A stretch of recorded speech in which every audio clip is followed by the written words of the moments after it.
They say the quietest women make the loudest ghosts. Evelina Arden learned that truth the night she found her husband tangled in silk sheets with the one person she'd trusted most. Some betrayals don't just break you, they rebuild you into something the world should fear. This is the story of an empress who died in shame and rose as a storm. If you want to see how a queen burns down everything that tried to bury her, stay until the very end. Hit that like button and drop your city in the comments. Let me know where my tribe is watching from tonight. The palace bells rang for evening prayer, but Evelina Arden wasn't listening to any gods anymore. She stood in the eastern corridor with her spine pressed against cold marble, counting her own heartbeats like they were the last currency she had left. 3 years as empress, and she'd perfected the art of making herself small. Shoulders curved inward, eyes downcast, voice soft as morning fog. The entire court had learned to look past her like she was furniture, and that was exactly how she'd survived this long.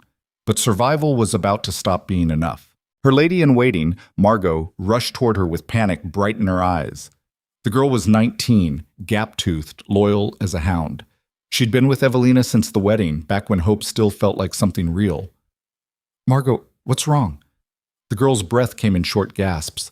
"Your Majesty, I can't." Evelina caught her by the shoulders, felt the trembling underneath the cotton uniform. "Whatever it is, tell me now." Margot's voice dropped to a whisper that somehow roared louder than any scream. "The Emperor, Your Majesty. He's in the Rose Garden Pavilion, with Lady Seraphine." The name hit like a fist to the gut. Seraphine, her best friend since childhood. The woman who'd held her hand through every humiliation, every cold night when Lucien chose state dinners over his own wife's bed.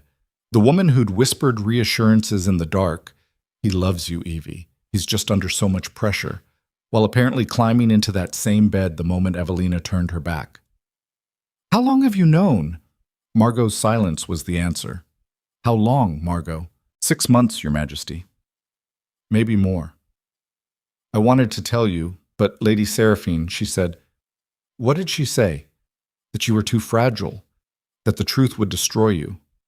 Evelina released the girl and stepped back. Her hands weren't shaking. That surprised her. 3 years of swallowing every slight, every dismissal, every time Lucien looked through her like she was glass, and now her hands were steady as stone.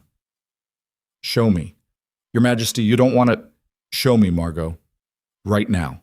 The walk through the palace gardens felt like descending into deep water. Evelina's silk gown whispered against the cobblestones, and she became aware of how carefully she'd trained herself to move without sound. A ghost empress. That's what the court called her behind painted fans. Pretty enough to look at, empty enough to ignore. The Rose Pavilion glowed with lamplight ahead. Evelina heard laughter first, Lucien's low rumble, then Seraphine's silver bell giggle. The sound she'd heard 1,000 times across tea tables and morning walks. The sound of her best friend's joy. She stopped at the pavilion entrance. Margot hung back in the shadows, but Evelina didn't need a witness for this. Some things you had to see with your own eyes before they became real enough to weaponize. Through the latticed wood, she watched her husband pull Seraphine onto his lap. They were half-dressed, wine-drunk, tangled in each other, like they'd done this 100 times before. And they had. 6 months, maybe more, while Evelina had smiled and nodded and played the perfect obedient wife. Seraphine traced a finger down Lucien's jaw. "Do you think she suspects?" Lucien laughed, actually laughed. "Evie? She suspects nothing. She's too busy trying to be whatever she thinks I want her to be." "And what do you want her to be?" Lucien's eyes went cold in a way Evelina had never seen directed at her, because she'd never mattered enough to earn his cruelty. "Absent. That's what I want. Her family's lost their military influence, the northern lords think she's weak, and keeping her around is starting to cost more than it's worth. So divorce her. Can't. Not yet. Her father still has allies in the Senate, but I've been working on something, a decree that'll strip the Arden name of any remaining power. Once that's signed, she'll be nothing but a title on paper. Then I can set her aside and no one will blink." Seraphine kissed him slow and deep. "And what happens to me? You'll be exactly what you've always been. Mine. The woman I actually chose." Evelina's chest felt tight, like someone had laced her corset too close, but her mind had gone crystal clear. Every doubt, Every moment she'd blamed herself for not being enough. It all clicked into place with the precision of a blade finding its sheath. This wasn't about her failings. This was about power, about Lucian using her family's name to secure the throne, then discarding her the moment she'd served her purpose. And Seraphine, the woman who'd sworn sisterhood over blood and tears, she'd been part of the plan all along. Evelina turned and walked back through the garden. Margot followed at a distance, silent as a shadow. Back in her chambers, Evelina dismissed the girl with a quiet nod. Then she stood in front of the gilded mirror and studied the woman looking back. Soft brown hair pinned in modest curls, a dress cut to hide her figure, jewelry that whispered instead of shouted. Everything about her screamed invisible. She'd spent 3 years trying to become whatever Lucian wanted, smaller, quieter, less. And he'd spent 3 years deciding she wasn't even worth the effort of hating. Evelina reached up and pulled the pins from her hair, let it fall heavy past her shoulders. Then she started unlacing the dress, pulling it off until she stood in her underclothes, staring at a body she'd taught herself to apologize for. The woman in the mirror looked tired, scared, half dead from swallowing her own voice. That woman needed to disappear. Evelina pressed her palm flat against the cold glass. Her reflection did the same, and for a moment they were two separate things, the ghost she'd been and the storm she was about to become. She whispered to her own reflection, testing the words out loud. "I will never kneel again." The words felt strange in her mouth, foreign, but true. Behind her, the chamber door creaked open. Evelina spun, heart hammering, but it was only Margot again, carrying a sealed letter. "This just came for you, Your Majesty, from the Imperial Records Office." Evelina broke the seal and read in the lamplight. It was a routine notification, the kind of bureaucratic nonsense the palace generated by the pound. But halfway down the page, one line made her breath stop. Decree 447-L, Revocation of Hereditary Rights. House Arden. Pending Imperial signature. Her hands didn't shake when she folded the letter. They didn't shake when she handed it back to Margot. They didn't shake at all. "How long until the Emperor signs this?" The records clerk said 3 days, Your Majesty, after the succession ceremony. 3 days. Evelina walked to her writing desk and sat down, pulling out parchment and ink.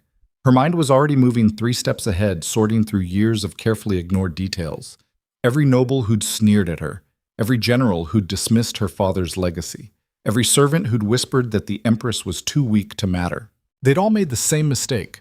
They'd assumed silence meant surrender. Margot hovered near the door. "Your Majesty, what are you going to do?" Evelina dipped her pen in ink and started writing names, a list of every person in the palace who owed her family debts, every officer her father had promoted, every merchant who'd grown fat on Arden trade routes, people who'd forgotten their obligations because the Empire's gentle empress had never asked them to remember. That was about to change. "I'm going to survive, Margot. And everyone who tried to bury me is going to wish they'd made sure I was dead first." The succession ceremony was 3 days away, which meant the palace was drowning in preparation. Seamstresses fought over fabric in the workrooms. Cooks screamed at each other in the kitchens.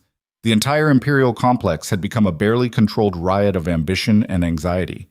Evelina moved through it like smoke. She'd always been good at being invisible, but now she was invisible with purpose. She slipped into storage rooms and read supply ledgers. She lingered near guard posts and listened to soldiers' gossip. She attended every tedious tea party and smiled while the other court ladies tore each other apart with compliments sharp as knives. And she learned. Lord Varon, the Minister of Finance, had been skimming tax revenue from the northern provinces for 5 years. Lady Cassia, who'd mocked Evelina's country manners at every opportunity, was secretly drowning in gambling debts. Commander Thorne, Lucian's most trusted general, had 3 bastard children hidden in the lower city.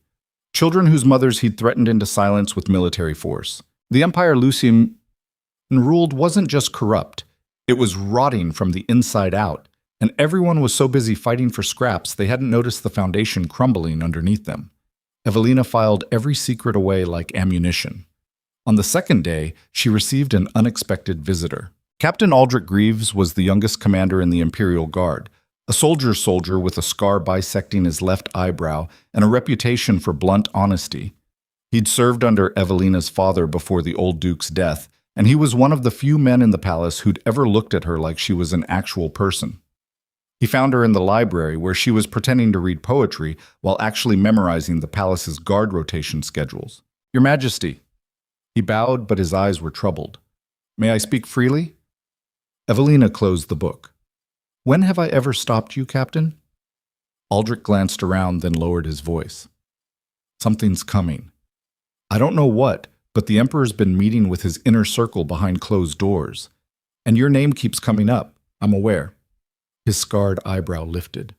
"You know? I know enough." She met his eyes, let him see past the gentle Empress mask for the first time in 3 years. "Tell me, Captain, if I asked you to remember who you served before you served the Emperor, what would you say?" Aldrich went very still. "I served your father, Your Majesty. Duke Arden was the finest commander I've ever known. He taught me that loyalty flows both ways, up and down, that a leader protects their people or they don't deserve the title." "And do you think Emperor Lucian protects his people?" The silence stretched thin as wire. "I think the Emperor protects the Emperor," Aldrich said finally, "and I think the Empire's paying the price." Evelina stood and walked to the library window overlooking the training yards. Below, young soldiers drilled in formation, moving like parts of a single machine. Her father had built that machine, trained those officers, established the protocols that kept the Empire's military functioning even after his death. Lucian had inherited an army. He hadn't earned it. "Captain, I need to know something. If the Empire were in danger, real danger, and the threat was coming from inside the palace walls, would your men follow orders to defend it, even if those orders didn't come from the Emperor?" Aldrich joined her at the window. "That's treason talk, Your Majesty." "I know, so answer carefully." He was quiet for a long moment, watching the soldiers below. Then, "If the Arden name gave the order, half the guard would follow without question, maybe more. Your father saved a lot of lives, made a lot of careers. Those men haven't forgotten, even if the court has." Evelina felt something unlock in her chest. Not hope, exactly. Hope was too soft a word for what this was. This was strategy. This was the first piece moving into place on a board she'd spent 3 years pretending not to understand. "Thank you, Captain. That's all I needed to know." Aldrich bowed again, but before he left, he paused at the door. "Your Majesty? Whatever you're planning, be careful. The Emperor's not stupid, and Lady Seraphine has eyes everywhere." "Let her watch," Evelina said quietly. "Let them all watch. They're looking for the wrong woman anyway." That night, Evelina attended a state dinner she'd normally have found an excuse to miss. She wore a dress the color of dried blood and entered the hall late, when everyone was already seated and drunk enough to be careless. Lucien looked up from the head table, surprise flickering across his handsome face. "You came." She smiled the same soft smile she'd perfected over 3 years. "I thought it was time I participated more in court life, husband. You're always saying I should be more present." Seraphine sat 2 seats down from the Emperor, draped in emerald silk that matched her eyes. She raised her wine glass toward Evelina in mock salute. "How wonderful to see you, Evie. You look positively radiant tonight." The nickname had always sounded affectionate before. Now Evelina heard the condescension underneath, the subtle way Seraphine had been diminishing her since childhood. Evie. Not Evelina. Not Empress. Just Evie, the simple girl who didn't understand how the world really worked. Evelina took her seat and let the dinner conversation wash over her. Lord Varen bragged about a new tax policy that would squeeze more revenue from the provinces. Lady Cassia gossiped about a scandal in the Eastern Territories. Commander Thorne discussed troop deployments with the casual authority of a man who'd never been questioned. And Evelina sat quiet, cataloging everything. Halfway through the meal, Lucien stood to make a toast. He was magnificent when he wanted to be. Tall, golden-haired, with the kind of smile that made people want to follow him off cliffs. "To the Empire," he said, raising his glass. "And to the future we're building together. In 3 days, we celebrate the continuation of our great dynasty. And I'm grateful to share that future with all of you." His eyes slid past Evelina like she was furniture. The court cheered and drank, and Evelina raised her own glass with the rest. But she didn't drink. She just watched Lucien over the rim, studying the man she'd thought she loved. He was handsome, charismatic, born into power and convinced it was the same as earning it, and he was about to learn the difference. After dinner, Evelina walked the palace corridors alone. She'd dismissed Margot hours ago, needing space to think without eyes following her every move. The midnight shift of guards nodded as she passed, and she made note of which ones met her eyes with respect versus which ones looked through her like she wasn't there. She was so focused on her mental calculations that she almost didn't hear the voices coming from the Emperor's private study. Almost. Evelina stopped outside the heavy oak door, pressing herself into the shadows. Through the crack, she could see Lucien bent over his desk, and standing across from him was Lord Varen and Commander Thorne. "It's done," Varen was saying. "Decree 447 is ready for your signature. Once you sign, the Arden family loses all hereditary military appointments and tax exemptions. There'll be nobles in name only. And the Senate won't fight it?" Thorne snorted. "Half the Senate's already on our side. The other half is too scared of losing their own privileges to make noise. The Ardens had their time. That time's over." "What about the girl?" Lucien asked, and Evelina's heart went cold. "Will she cause problems?" All three men laughed. "Evie?" Vern shook his head. "Your Majesty, with all due respect, that woman couldn't cause problems if we gave her a manual and a year's head start. She's been trained since birth to be agreeable. It's made her useless for anything except looking pretty at ceremonies." "And once the decree's signed?" Lucien pressed. Thorne shrugged. "Divorce her. Marry someone with actual political value. Maybe one of the southern duchesses. Or if you want to keep things simple, Lady Seraphine's well-liked and already integrated into court life." Lucien smiled, and it was the smile of a man solving a problem. "Get the decree ready for the succession ceremony. I'll sign it during the celebration, when everyone's too drunk to notice the paperwork. By the time the court wakes up with hangovers, the Arden name will be dead, and we can move forward with someone more useful in the Empress's seat." Outside in the shadows, Evelina pressed her hand against the cold stone wall to keep herself steady. Not because she was shocked, she'd known this was coming, but hearing it laid out so casually like she was a piece of furniture being donated to make room for a newer model made the rage crystallize into something sharp and clear. They thought she was useless, weak, too agreeable to fight back. They were about to find out how dangerous an underestimated woman could be. Evelina turned and walked back to her chambers, her mind already 3 moves ahead. She had 2 days until the succession ceremony, 2 days to position every piece exactly where it needed to be. And then she was going to burn their empire down and rebuild it from ashes. The next morning, Evelina did something she'd never done in 3 years as Empress. She walked into the Imperial Guard's headquarters, unannounced. The building was loud with the sounds of soldiers training, weapons being sharpened, orders being barked across stone courtyards. Evelina moved through it in her plain morning dress, and every guard she passed went silent, staring like they'd seen a ghost, because the Empress didn't come here. Ever. She stayed in her chambers and her gardens, far away from the actual machinery of power. But that Empress was dead. Captain Aldrich found her standing in the main courtyard, watching a group of recruits run combat drills. He approached carefully, like she might bolt. "Your Majesty, is something wrong?" Evelina turned to face him, and she let him see everything she'd been hiding for 3 years. The intelligence, the anger, the razor-sharp calculation that had kept her alive in a court designed to destroy her. "I need to speak with every officer who served under my father, everyone who remembers what the Empire was before it became this. Can you arrange that?" Aldrich's eyes widened slightly, but he didn't hesitate. "How soon? Today? Now? And Captain?" She stepped closer, lowering her voice. "This meeting doesn't get reported to Commander Thorne, or the Emperor, or anyone in their circle. Understood?" "That's treason, Your Majesty." "No, Captain. Treason is what they're planning to do to my family. This is justice." For a moment, Aldrich just stared at her. Then something shifted in his expression, recognition maybe, or respect.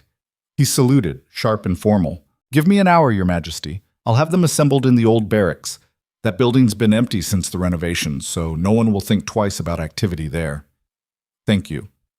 "And Your Majesty?" He hesitated. "Your father would be proud." Evelina felt something crack in her chest, but she didn't let it show. "My father would tell me to be smarter and hit harder." So that's what I'm going to do. That 63 officers showed up to the abandoned barracks. 63 men and women who'd served under Duke Arden, who remembered when the Imperial Guard protected the Empire instead of the Emperor's ambitions.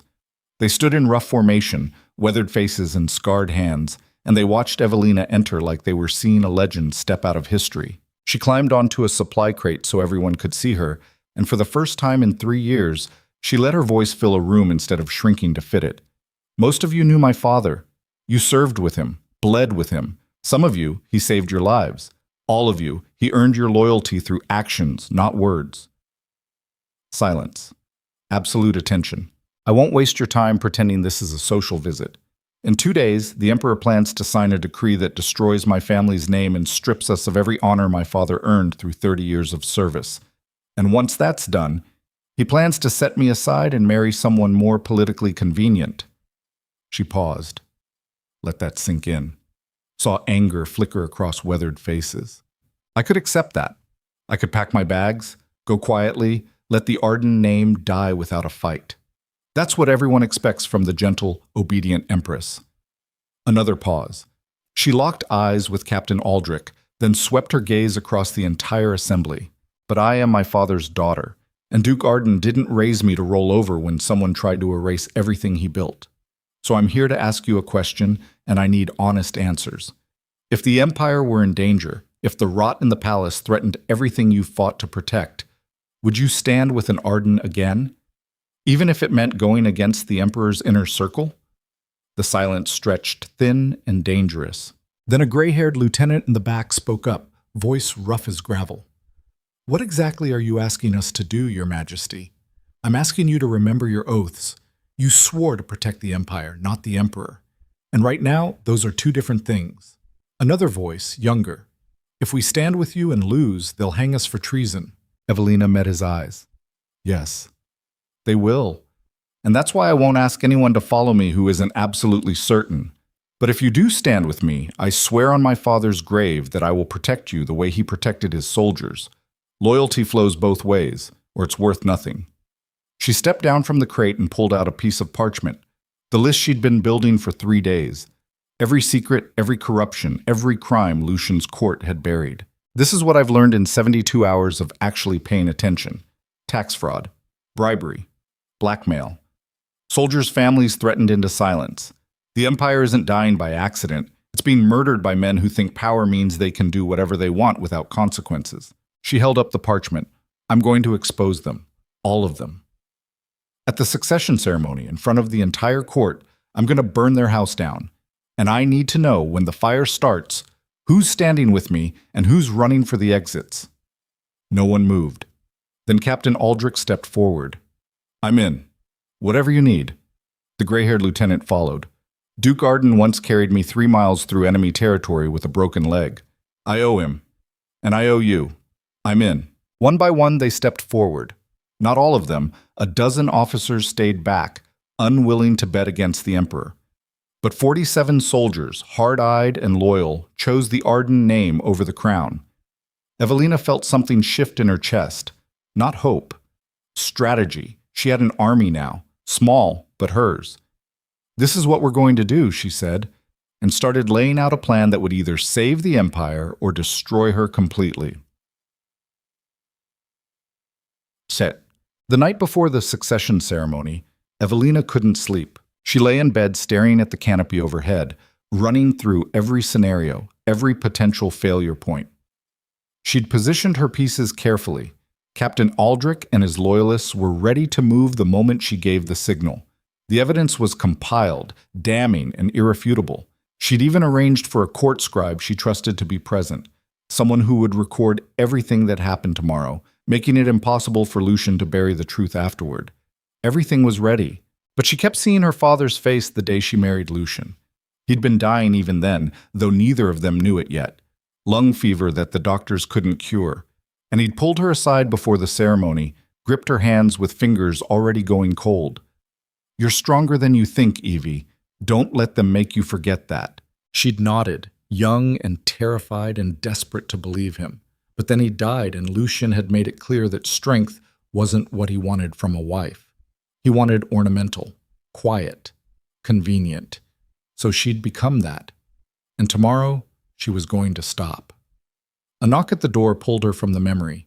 Evelina sat up, reaching for the dagger she'd started keeping under her pillow. Another thing the old empress never would have done.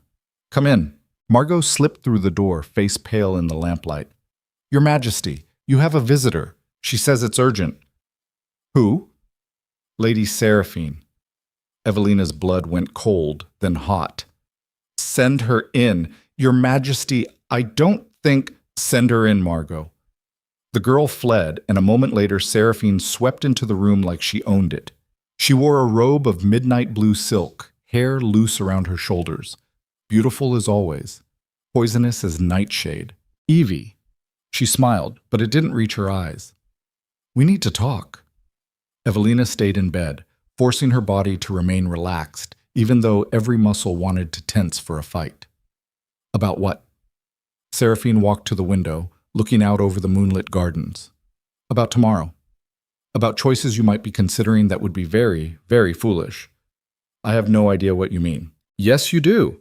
Seraphine turned, and her beautiful face was hard as stone. "You've been asking questions, meeting with soldiers, digging into things that don't concern you, and people are starting to notice." "Good. Let them notice." Seraphine's laugh was sharp. "Oh, Evie, you still don't understand how this works, do you? You think because you've discovered a few secrets, you can actually do something about them? You think loyalty to your dead father is going to trump loyalty to the living emperor? We'll find out tomorrow." "No, we won't." Seraphine crossed the room and sat on the edge of Evelina's bed, close enough that Evelina could smell her perfume, jasmine and something darker. "Because you're going to wake up tomorrow, attend the ceremony like the perfect empress everyone expects, and watch your husband sign that decree without saying a single word. And why would I do that? Because if you don't," Seraphine said softly, "I will make sure every soldier who's been meeting with you ends up arrested for treason before the sun sets. I will make sure their families lose everything. And I will make absolutely certain that your name becomes a joke the Empire tells for the next 100 years." The Empress who thought she mattered. Evelina met her old friend's eyes and saw nothing there but calculation. "How long have you hated me, Sarah?" "I don't hate you." Seraphine stood, smoothing her silk robe. "I just understand reality better than you do.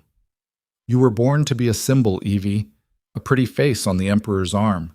That's all you've ever been, and it's all you'll ever be. The sooner you accept that, the easier your life will become." She walked to the door, paused with her hand on the frame. "Tomorrow, smile and nod, and stay quiet. That's how you survive. That's how you've always survived." Then she was gone, leaving only jasmine perfume and the weight of threat hanging in the air. Evelina sat in the darkness for a long time after that. Then she got out of bed, walked to her writing desk, and added one more name to her list. Seraphine had made a critical mistake tonight. She'd assumed Evelina was still the woman who could be threatened into silence. But that woman had died in a rose garden 3 nights ago. And the one who'd taken her place? She'd stopped being afraid of ghosts. The succession ceremony dawned bright and merciless.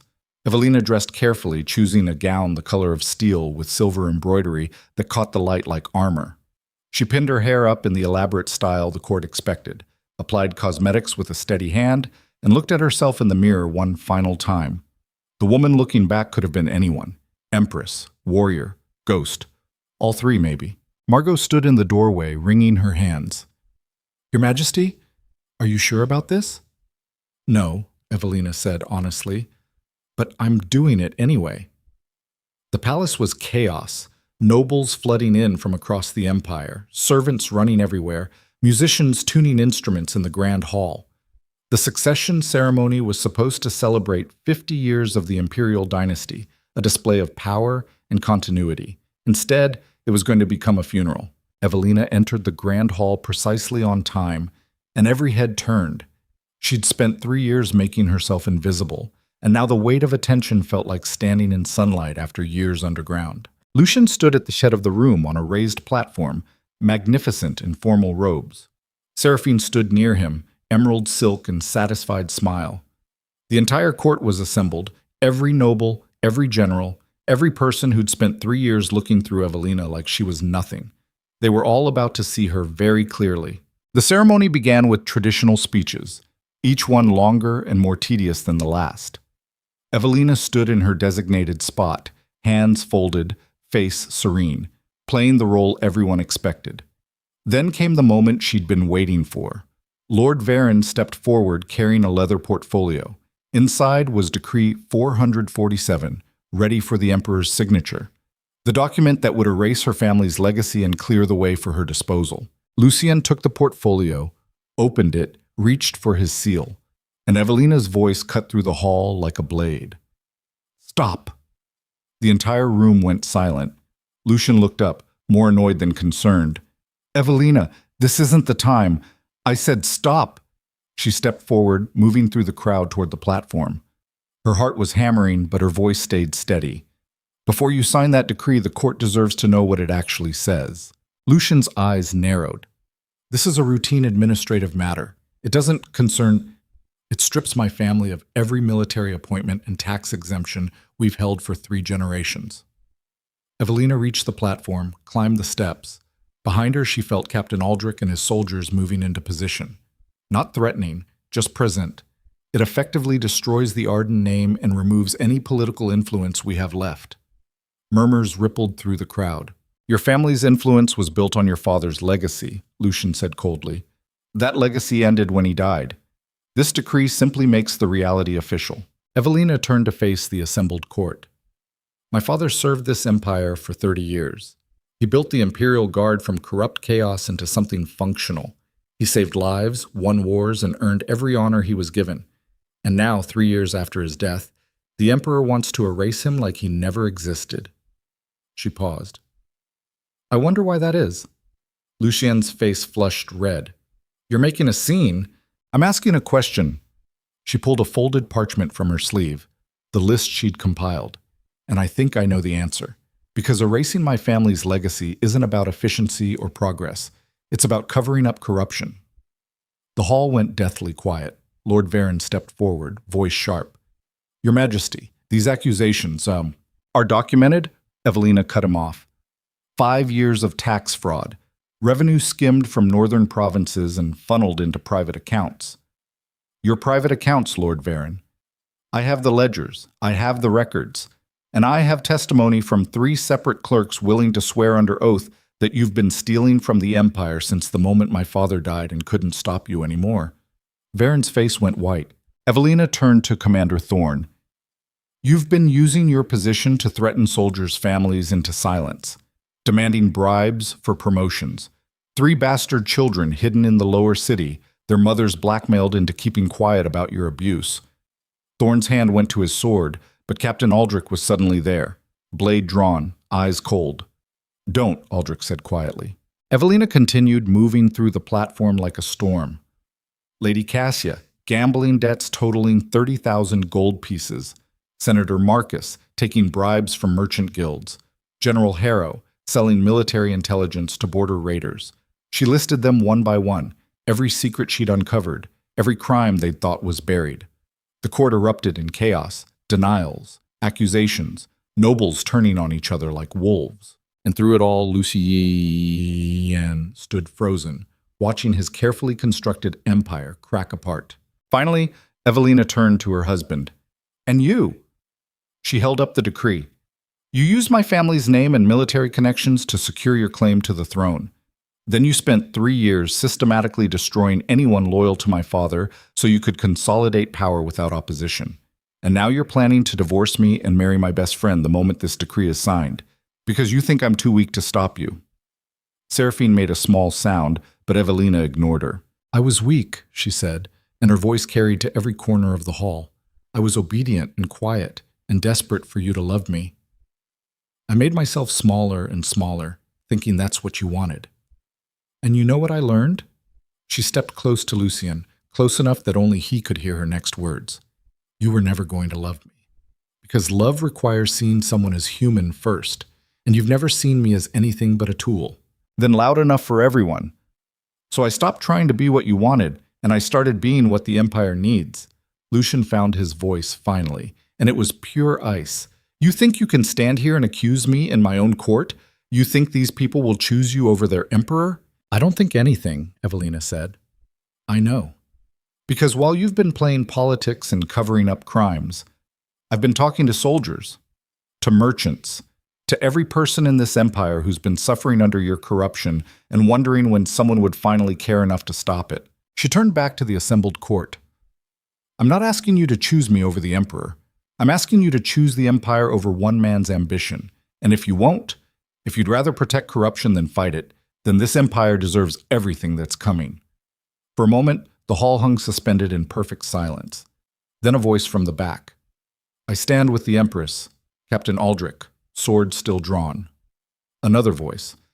I stand with House Arden, the gray-haired lieutenant. One by one, the soldiers she'd rallied stepped forward. Then a few nobles, younger ones mostly, who'd watched their parents bend the knee to corruption for too long. Then merchants from the lower city, then clerks, then servants. Not everyone, not even half, but enough. Enough that when Lucian reached for his sword, a dozen blades were already pointed at his chest. Enough that when Seraphine tried to slip away, Captain Aldrich's second blocked her path. Enough that the Empire finally looked at Empress Evelina Arden and saw someone who refused to disappear. Lucian's face twisted with rage and disbelief. You'll hang for this, all of you. This is treason. No, Evelina said quietly. Treason is what you've been doing for 3 years. This is justice. She held out her hand to Captain Aldrich. He placed Decree 447 in her palm, and Evelina Arden, once the Empire's most gentle and obedient empress, tore the document in half. The sound of ripping paper echoed like thunder. Arrest them, she said, voice steady as stone. Lord Varen, Commander Thorne, and anyone else on this list. Hold them for trial, with real evidence and real justice. Your Majesty, someone started. I said, arrest them. Soldiers moved forward. Chaos erupted again, shouting, struggling, nobles fleeing for the exits. Through it all, Evelina stood on the platform like an anchor in a storm, watching her carefully constructed plan tear through the court like wildfire. Lucian lunged for her, but Aldrich was faster. The captain caught the Emperor's arm and twisted it behind his back, forcing him to his knees. For the first time in 3 years, Lucian looked at his wife with something other than dismissal. He looked at her with fear. How long have you been planning this? He hissed. Evelina knelt down until they were eye to eye. Since the night I found you with Seraphine. Since I realized the woman you wanted me to be was already dead. She smiled, and it was the smile of someone who'd survived their own funeral. You taught me an important lesson, husband. The Empire doesn't belong to whoever wears the crown. It belongs to whoever's willing to fight for it. She stood and turned to address the shell-shocked court. For 3 years, I've been the empress you could ignore. Starting today, that changes. Anyone who's been stealing from this empire, anyone who's been abusing their power, anyone who thinks corruption is just how things work, your time is over. She pulled the list from her sleeve one more time. I have names, I have evidence, and I have an entire military guard who remember what this empire was supposed to be. Her voice dropped, dangerous and clear. So here's what happens next. You can stand with me and help rebuild what's been broken, or you can stand against me and learn exactly how much my father taught me about warfare before he died. She let that sink in. Let them see the steel underneath the silk. Choose carefully, because the gentle empress is dead, and you're not going to like who took her place. In the chaos that followed, arrests and accusations, and the entire court structure collapsing like a house built on rotten wood, Seraphine finally broke free and ran. She made it 3 steps before Margot, gap-toothed and loyal, stuck out a foot and sent her sprawling. The former lady-in-waiting looked down at the woman who'd called the Empress too fragile for truth, and she smiled. Oops, Margot said flatly. Guards dragged Seraphine away, screaming about betrayal and injustice, and Evelina watched without expression. Because this was just the beginning. The palace was in chaos, the court was fractured. Half the empire still thought she was committing treason, and the other half wasn't sure what was happening at all. But she'd made her move, and now there was no going back. As the sun set on the longest day of her life, Evelina stood alone in the throne room, staring at the empty imperial seat. She could hear shouting echoing through the palace, Soldiers securing prisoners, nobles fleeing, servants running messages. The empire was on fire. And standing in the middle of the flames, Evelina Arden felt something she hadn't felt in 3 years. Alive. She reached out and touched the armrest of the throne, felt the cold metal under her palm. Then footsteps behind her. Captain Aldrich, blood on his uniform, exhaustion in his eyes. "We've secured the main conspirators, Your Majesty, but Lucien's inner circle is calling for your arrest. They're saying you staged a coup, that you're the traitor. Let them say it." She turned to face him. "How many soldiers do we have?" 47 confirmed. "Maybe another 100 sympathetic, but waiting to see which way this breaks." "And against us?" He grimaced. "At least 300. Commander Thorne's loyalists, plus whatever the Emperor can rally once word spreads. So we're outnumbered, significantly." Evelina looked back at the throne, then at the captain. She thought about her father, about 3 years of silence, about a marriage that was always a transaction and an empire that had forgotten what honor meant. Then she smiled. "Good," she said. "I've always worked better as an underdog." Aldrich stared at her like she'd lost her mind. "Your Majesty, if they come at us with full force, then we'll fight, and we'll win, or we'll die trying." She met his eyes. "But either way, I'm not going back to being the woman they could ignore." Before Aldrich could respond, a messenger burst into the throne room, gasping for air. "Your Majesty, the Emperor, he's escaped." Evelina's blood went cold. "Escaped? How? Someone helped him. We don't know who. He's gone, along with a dozen guards, and—" The messenger swallowed hard. "And what? And he's taken the imperial seal. If he reaches the northern territories, he can rally the provincial armies. He can declare you a traitor officially. He can—" "Start a civil war," Evelina finished quietly. The room went silent. Captain Aldrich's hand went to his sword. "What are your orders?" Evelina stood perfectly still, mind racing through scenarios. Lucien was loose with the power to legitimize his side of the conflict. Half the court wanted her arrested. She had maybe 150 loyal soldiers against an empire of thousands.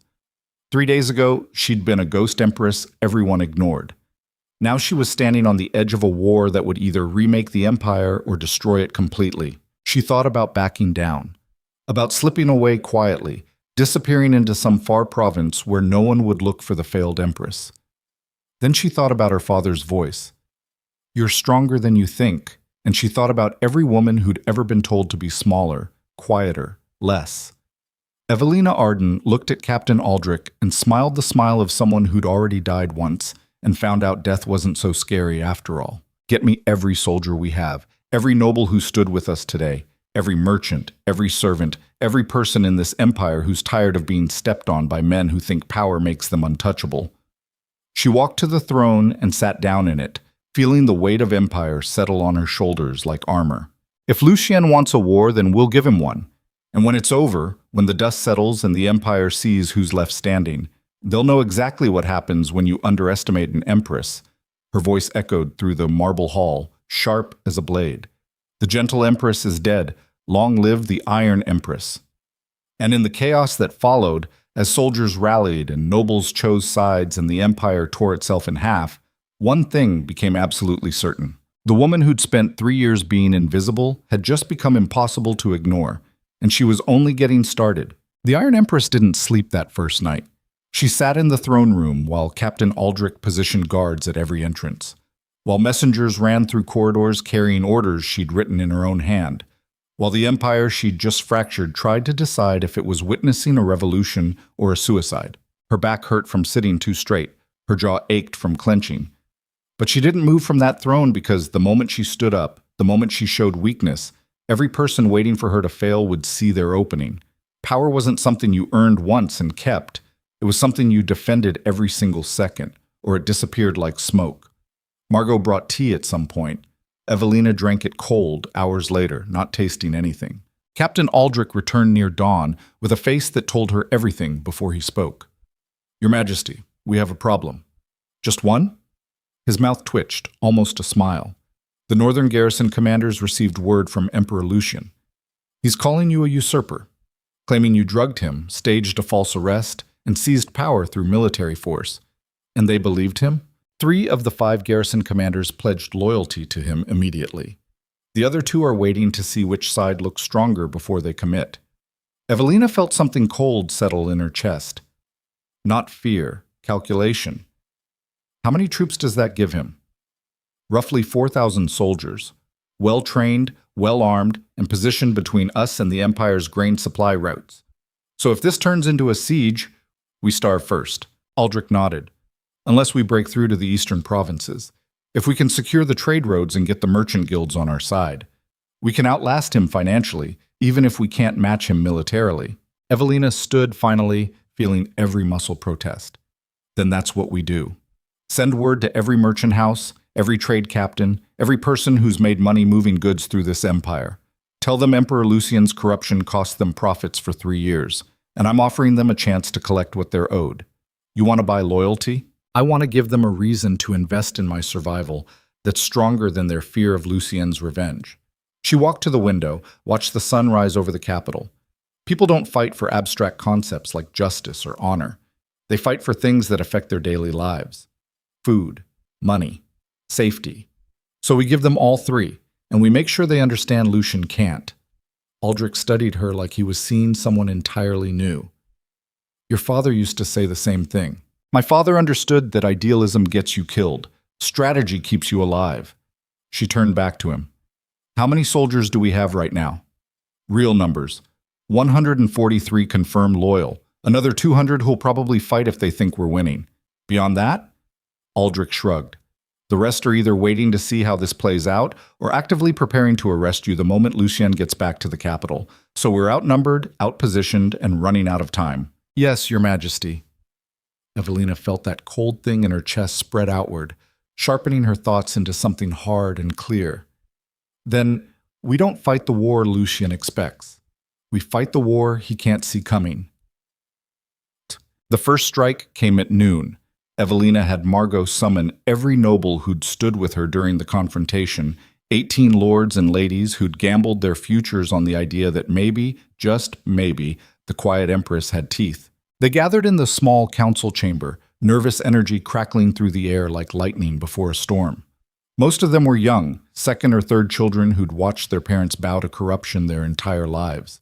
A few were older, people who'd served under Duke Arden and remembered when honor meant something. All of them looked at Evelina like she was either their salvation or their executioner, and they weren't sure which yet. She didn't sit. She stood at the head of the table with Captain Aldrich flanking her left side, and she let them feel the weight of what they'd chosen. You stood with me yesterday, she said without preamble. That makes you traitors in Emperor Lucian's eyes.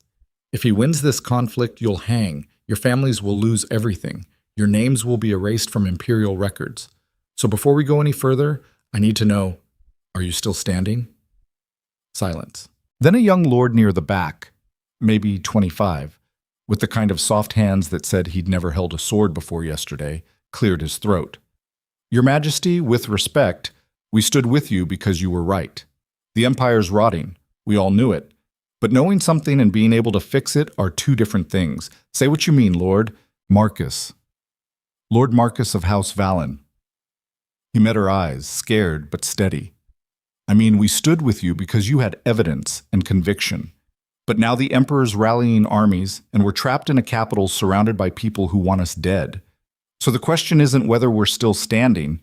The question is whether you have a plan that ends with us alive. Fair enough. Evelina leaned forward, palms flat on the table. Here's the plan.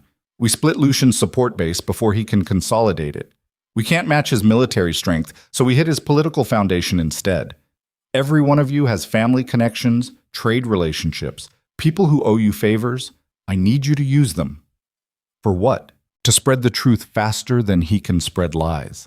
I want letters sent to every major city, every provincial governor, every minor noble who's been quietly suffering under corrupt policies for the past 3 years.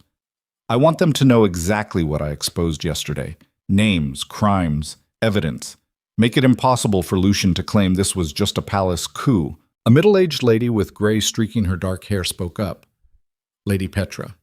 Your Majesty, even if we convince people you were right to expose corruption, that doesn't mean they'll support you taking the throne. Lucian is still the legitimate emperor. You're still his wife staging a rebellion. Then we changed the narrative. Evelina straightened. I'm not staging a rebellion. I'm protecting the empire from a ruler who's proven himself unfit. There's precedent for this. The Council of Regency can remove an emperor if he's deemed incapable of serving the empire's interests. That requires a majority vote from the High Senate, Lord Marcus pointed out. And the High Senate is full of men Lucian personally appointed, so we make them an offer they can't refuse. Every senator who votes to establish a Regency Council gets immunity from prosecution for past crimes. Clean slate, fresh start. They get to keep their positions and their wealth as long as they acknowledge the empire needs new leadership. Lady Petra's eyes widened. You're offering amnesty? To the same people who've been enabling Lucian's corruption? I'm offering them survival. Evelina met each pair of eyes around the table. I don't need them to like me. I don't need them to think I'm righteous. I need them to understand that betting on Lucian is a losing proposition, and betting on me gives them a future. That's how you win a civil war without burning the empire to ash in the process. The room went quiet, nobles processing the ruthless pragmatism of what she was proposing. Finally, an older lord near the front spoke. Lord Hendrik, one of her father's old friends. Your Majesty, your father would have hated this plan. Evelina felt something twist in her chest, but she didn't let it show. I know. He would have said honor matters more than expedience, that you don't make deals with corrupt men just to secure power. I know that too. Hendrik studied her for a long moment. But he's dead, and you're alive. And if compromising your principles is what keeps this empire from tearing itself apart, then maybe that's the price of actually leading instead of just looking noble while everything falls apart. He stood and bowed, formal and absolute. I'm with you, Your Majesty. Whatever it takes. One by one, the others stood as well. Not because they loved her plan, because they understood the alternative was death, and Evelina had just shown them a path to survival that didn't require them to be heroes, just survivors, like her. The second strike came at sundown. Evelina had Captain Aldrich arrest Lord Varon publicly in the main square, where half the capital could watch. Not quietly, not with dignity, with soldiers dragging him from his manor while he screamed about injustice and imperial authority. Then she had the stolen tax records displayed on every street corner. Names, amounts, proof so detailed that even people who couldn't read could understand the numbers. 5 years of theft. Thousands of gold pieces. While soldiers' families went hungry and northern provinces raised taxes to make up the shortfall. The crowd's anger was immediate and visceral. People who'd spent years blaming themselves for not being able to afford bread suddenly understood they'd been robbed by the men supposed to protect them. By midnight, 3 more of Lucian's key supporters had been dragged from their homes by mobs. Not by Evelina's soldiers, by citizens who'd decided the empire's corruption was personal now. Captain Aldrich found her in the war room, staring at maps of the northern territories. Your Majesty, the city's on the edge of riot. If we don't restore order, let it burn, Evelina said quietly. Aldrich stared at her. Your Majesty. Not literally, but let them be angry. Let them see what happens when the people who've been bleeding them dry finally face consequences. She traced a finger along the trade routes. Lucien's counting on the population staying passive, waiting for the proper authorities to sort this out. We just showed them the proper authorities are the problem. You're weaponizing their rage. I'm redirecting it toward the people who earned it. There's a difference. Aldrich was quiet for a moment. Then, is there? Because from where I'm standing, this looks a lot like manipulation. Evelina met his eyes, and she didn't flinch. You served my father. Did he ever tell you how he won the Battle of Kresh Valley? Everyone knows that story. He held a narrow pass against 5,000 enemy soldiers with only 300 men.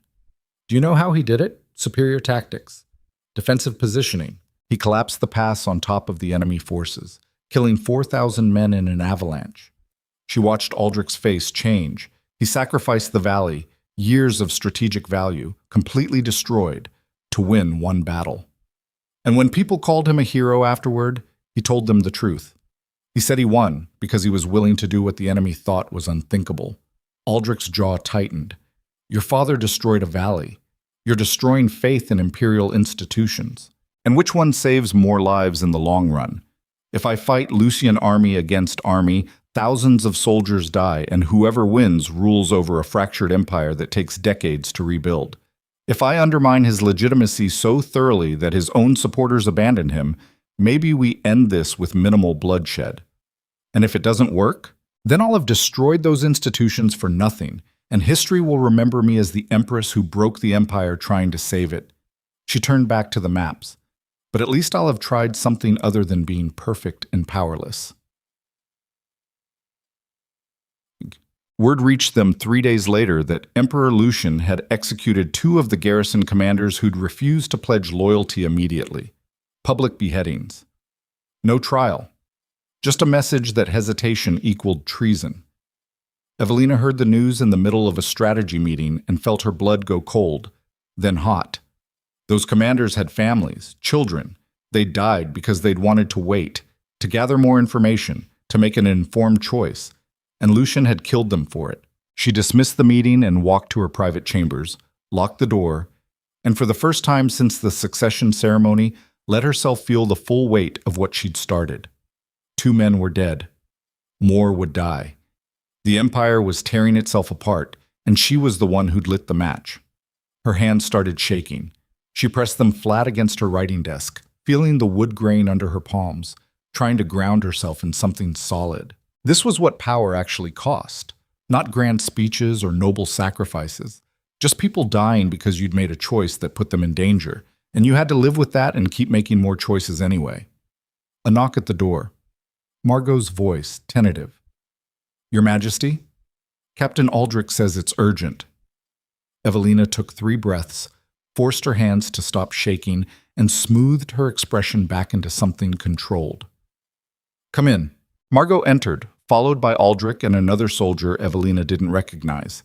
The stranger wore the uniform of the Eastern Garrison, dusty from hard riding. This is Lieutenant Shaw, Aldrich said. He rode 3 days straight to get here. The lieutenant saluted, exhaustion written in every line of his body. Your Majesty, I bring word from Commander Oren of the Eastern Legion. He received your message about trade routes and merchant support. And he's willing to pledge loyalty to you. But he wants assurances. What kind of assurances? That if he stands with you and you lose, you won't let him and his men hang alone. Shaw's voice was flat, matter-of-fact. He's seen what happened to the commanders who hesitated. He needs to know you value the lives of soldiers who risk everything for you. Evelina studied the lieutenant's face, saw the test underneath the message. Tell Commander Oren that any soldier who stands with me is under my personal protection. If this ends badly, I'll negotiate for their safety before I negotiate for my own. And if Lucien refuses, they'll have transport and funds waiting to get them across the southern border before the executions start. Shaw's eyebrows rose slightly.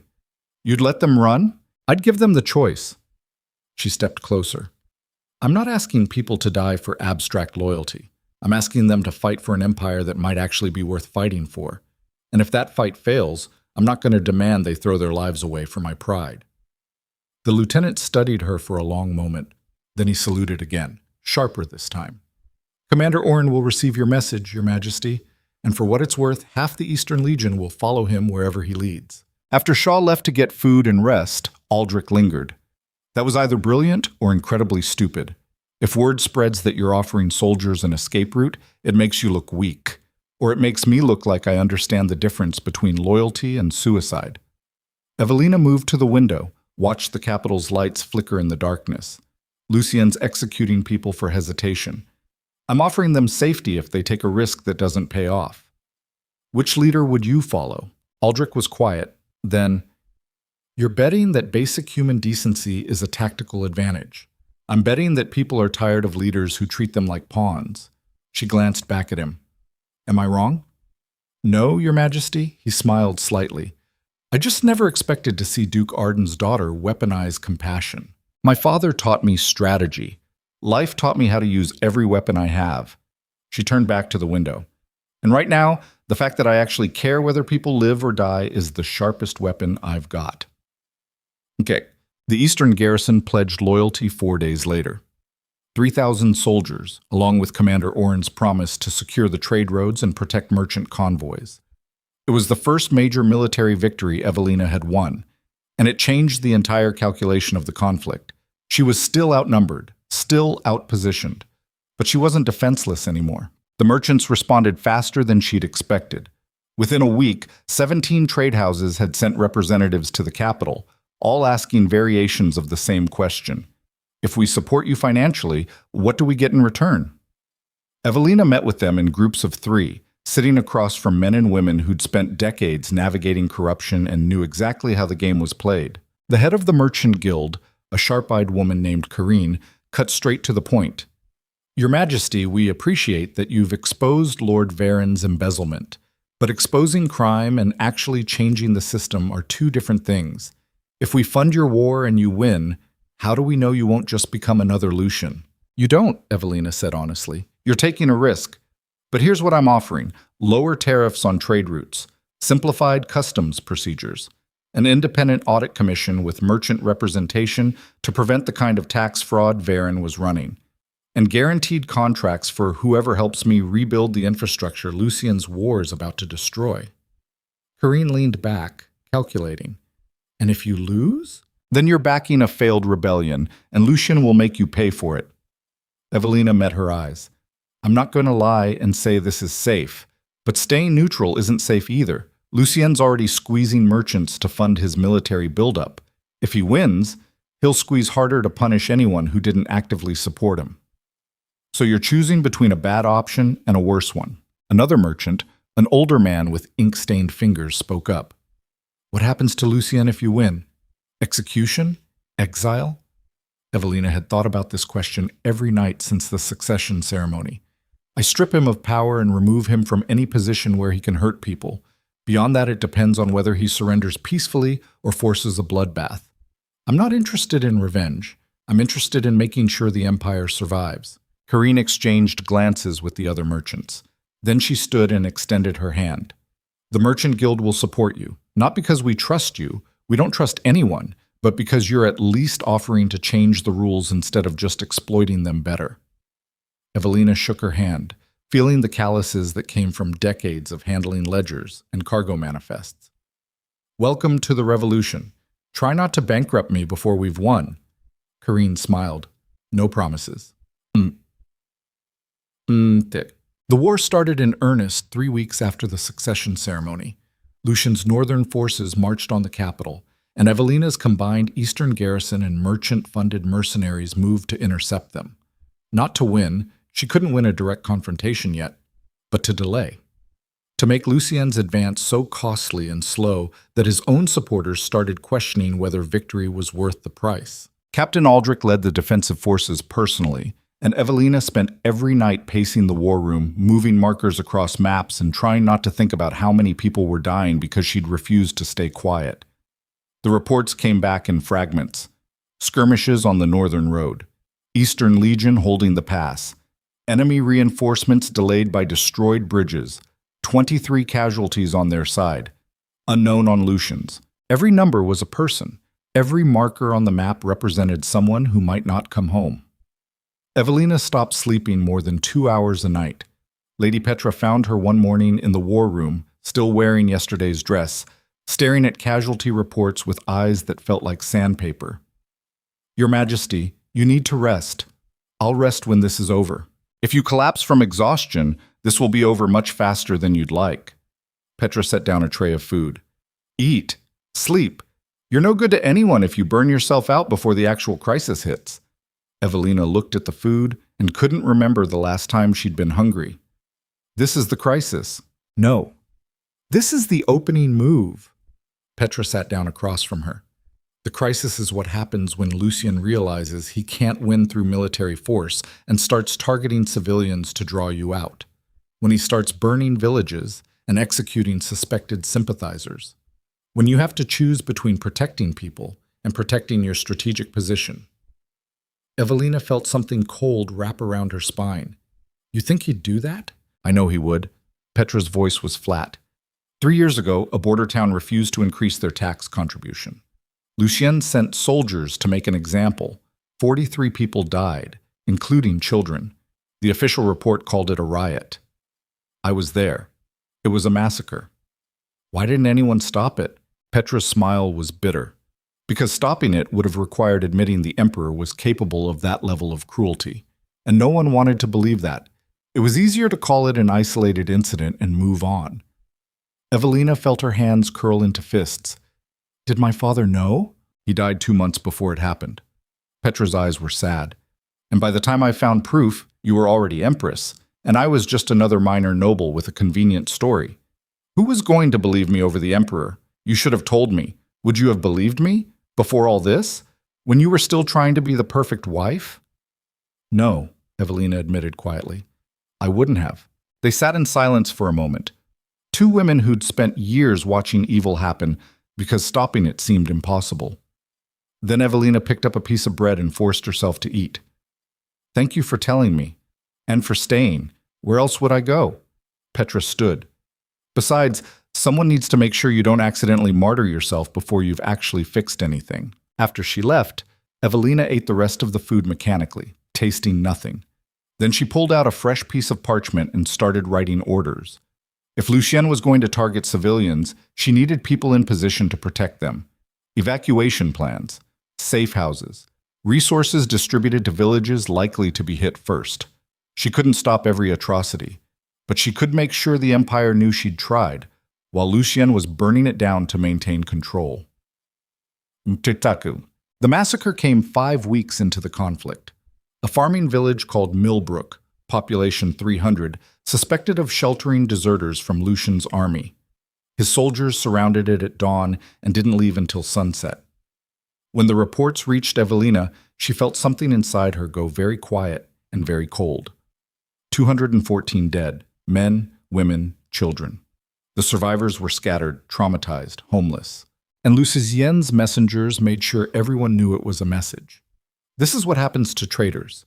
This is what happens when you support a false empress. Evelina stood in the war room surrounded by maps and markers and casualty reports, and for the first time since the succession ceremony, she understood exactly what kind of war she was fighting. Not a political conflict, not a disagreement over policy. A war against someone willing to butcher civilians to prove a point. Captain Aldrich entered quietly, face grim. Your Majesty, the messenger who brought the news is asking what you want to do. Evelina's voice came out flat, emotionless. Send relief supplies to the survivors, medical personnel, food, shelter, everything they need. That's not what he's asking. Aldrich stepped closer. He's asking if you're going to retaliate. Lucian's forces are camped 15 miles north of Millbrook. If we hit them now, while they're expecting you to be paralyzed by grief, we could do real damage. And how many civilians would die when Lucian retaliates for that retaliation? Aldrich was quiet. This is what he wants, Evelina continued, still in that flat voice. He wants me to escalate, to match his brutality, to become exactly the kind of ruler he is, so there's no moral difference between us. Just two people willing to burn the empire to win. So what do? We protect every village we can reach. We evacuate anyone in danger. We make it clear to the entire empire that I'm trying to save lives while he's trying to take them. She finally looked at Aldrich. And then, when he's isolated and despised and alone, we take him apart piece by piece. That's a long game, Your Majesty. A lot of people could die while we're playing it. I know. The quiet, cold thing inside her was spreading, numbing everything. But if I let him turn me into a monster, then he wins, even if I take the throne. Because the empire will have lost the only thing that makes it worth saving. What's that? The belief that we can be better than this. But the turning point came 2 months into the war. Senator Aldous, one of Lucien's most powerful supporters, sent a private message requesting a secret meeting. Evelina almost refused. It smelled like a trap, but Lord Marcus convinced her it was worth the risk. They met in a merchant house on the edge of the capital, both sides bringing minimal guards. Senator Aldous was 70 if he was a day, with the kind of face that had seen every dirty trick politics could offer and probably invented half of them. He sat across from Evelina and studied her like she was a balance sheet. Your Majesty, I'll be brief. Emperor Lucien is losing this war. Evelina kept her expression neutral. That's not how it looks from the casualty reports. Casualties mean nothing if you can't hold territory, and Lucien can't. Aldous leaned forward. He's got the military advantage, but he's burning through resources faster than he can replace them. The merchant guilds won't trade with him. The provincial governors are terrified to support him publicly after what happened at Millbrook. And his own commanders are starting to question whether they're serving the empire or feeding a madman's ego. So why are you still supporting him? Because until yesterday, I thought he was going to win anyway. Aldous pulled out a sealed letter. But then I received this. It's a copy of orders he sent to 3 different garrisons. He's planning to burn 6 more villages, execute suspected sympathizers in the capital, and institute martial law across the eastern provinces. Evelina felt her stomach turn. Show me. She read the orders twice, feeling that quiet, cold thing inside her freeze into something like ice. Lucien wasn't just fighting to win anymore. He was fighting to punish the Empire for resisting him. Senator, what do you want? Aldous met her eyes. I want the amnesty you promised. Full immunity for past actions, in writing, signed by you and witnessed by the High Senate. In exchange, I'll bring you 16 votes for a Regency Council. That's enough to legally remove Lucien from power and establish you as regent until the Empire stabilizes. Why would you do this? Because I'm a selfish old man who wants to die in his own bed instead of at the end of a rope. Aldous' smile was thin. And because I've spent 3 decades in politics, and I know the difference between a ruler who makes hard choices and a ruler who's lost his mind. Lucien crossed that line at Millbrook. Now he needs to be stopped before he turns the Empire into a graveyard. Evelina studied him, looking for the trap, the trick, the hidden blade. But all she saw was a tired old politician who'd finally encountered something he couldn't rationalize away. I'll give you immunity, she said slowly, but only for crimes that didn't involve directly harming civilians. If I find out you ordered atrocities, I'm corrupt, not evil. There's a difference. Aldous stood. Do we have a deal? Evelina stood as well. One more condition. You help me end this without any more massacres, no scorched earth, no revenge killings. We stabilize the Empire, and then we start rebuilding. You're remarkably idealistic for someone who just fought a civil war. I'm remarkably tired of people dying. She extended her hand. Deal. They shook. 2 people who didn't trust each other but understood necessity when they saw it. And for the first time since the succession ceremony, Evelina felt something other than that cold, quiet numbness. She felt hope. Dangerous, fragile, probably foolish hope. But hope anyway. The High Senate convened in emergency session 3 days later. Evelina stood before them, no longer the gentle empress they remembered, but not quite the warrior queen they feared. Just a woman who'd spent 3 months fighting to keep an empire from destroying itself, and was so tired she could barely remember what peace felt like. The vote wasn't unanimous. 9 senators refused to betray Lucien, clinging to legitimacy or personal loyalty or simple fear of change. But 16 voted to establish a regency council, citing the emperor's demonstrated inability to serve the empire's interests. It was legal, barely. Ancient law invoked for the first time in 2 centuries. But it was enough. Lucien was declared unfit to rule. Evelina was named regent until stability could be restored, and every soldier still fighting under the emperor's banner was ordered to stand down or face charges of treason against the empire itself. Some obeyed, some didn't. But the war's momentum had shifted completely. Evelina walked out of the Senate chamber with Captain Aldrich at her side, feeling the weight of her new title settle like iron chains. Regent, Aldrich said quietly. Not empress. Not yet. Maybe not ever. Evelina kept walking. Right now I just need to stop the bleeding and make sure the empire survives long enough to decide what it wants to be. They reached the palace entrance, and she stopped, looking out over the capital. Buildings scarred by violence, streets emptier than they should be, an empire that had nearly torn itself apart because too many people had stayed silent too long, but still standing, still breathing, still possible to save. Your Majesty, what are your orders? Evelina took a breath, felt exhaustion in every bone, and pushed it aside. Send word to Commander Orn. I want every village protected, every displaced family given resources to rebuild, every soldier who surrenders treated with dignity. Then send a message to Lucien. Tell him I'm offering terms. What kind of terms? Surrender peacefully, accept exile, and his life is spared. Keep fighting, and I'll hunt him across the empire until he's dead or captured. his choice. And if he chooses to keep fighting, then we finish this. She met Aldrich's eyes. But we finish it my way. No massacres, no revenge. We save the Empire, not destroy it. That's the hard way, Your Majesty. I know, but it's the only way that matters. Aldrich saluted, sharp and formal. Then, your father would be proud. You're fighting the war he taught you to fight, but you're doing it with honor. He never managed. Evelina felt something crack in her chest, the first real emotion she'd let herself feel in weeks. My father died believing honor was weakness. I'm just hoping I can prove him wrong. You already have. Heck. Lucian's response came 2 days later. Not a letter, not a formal rejection of terms. He sent 50 soldiers in a suicide attack on the eastern garrison, aiming for Commander Oren specifically. They failed. Oren survived with only minor injuries, but 17 defenders died stopping them. The message was clear.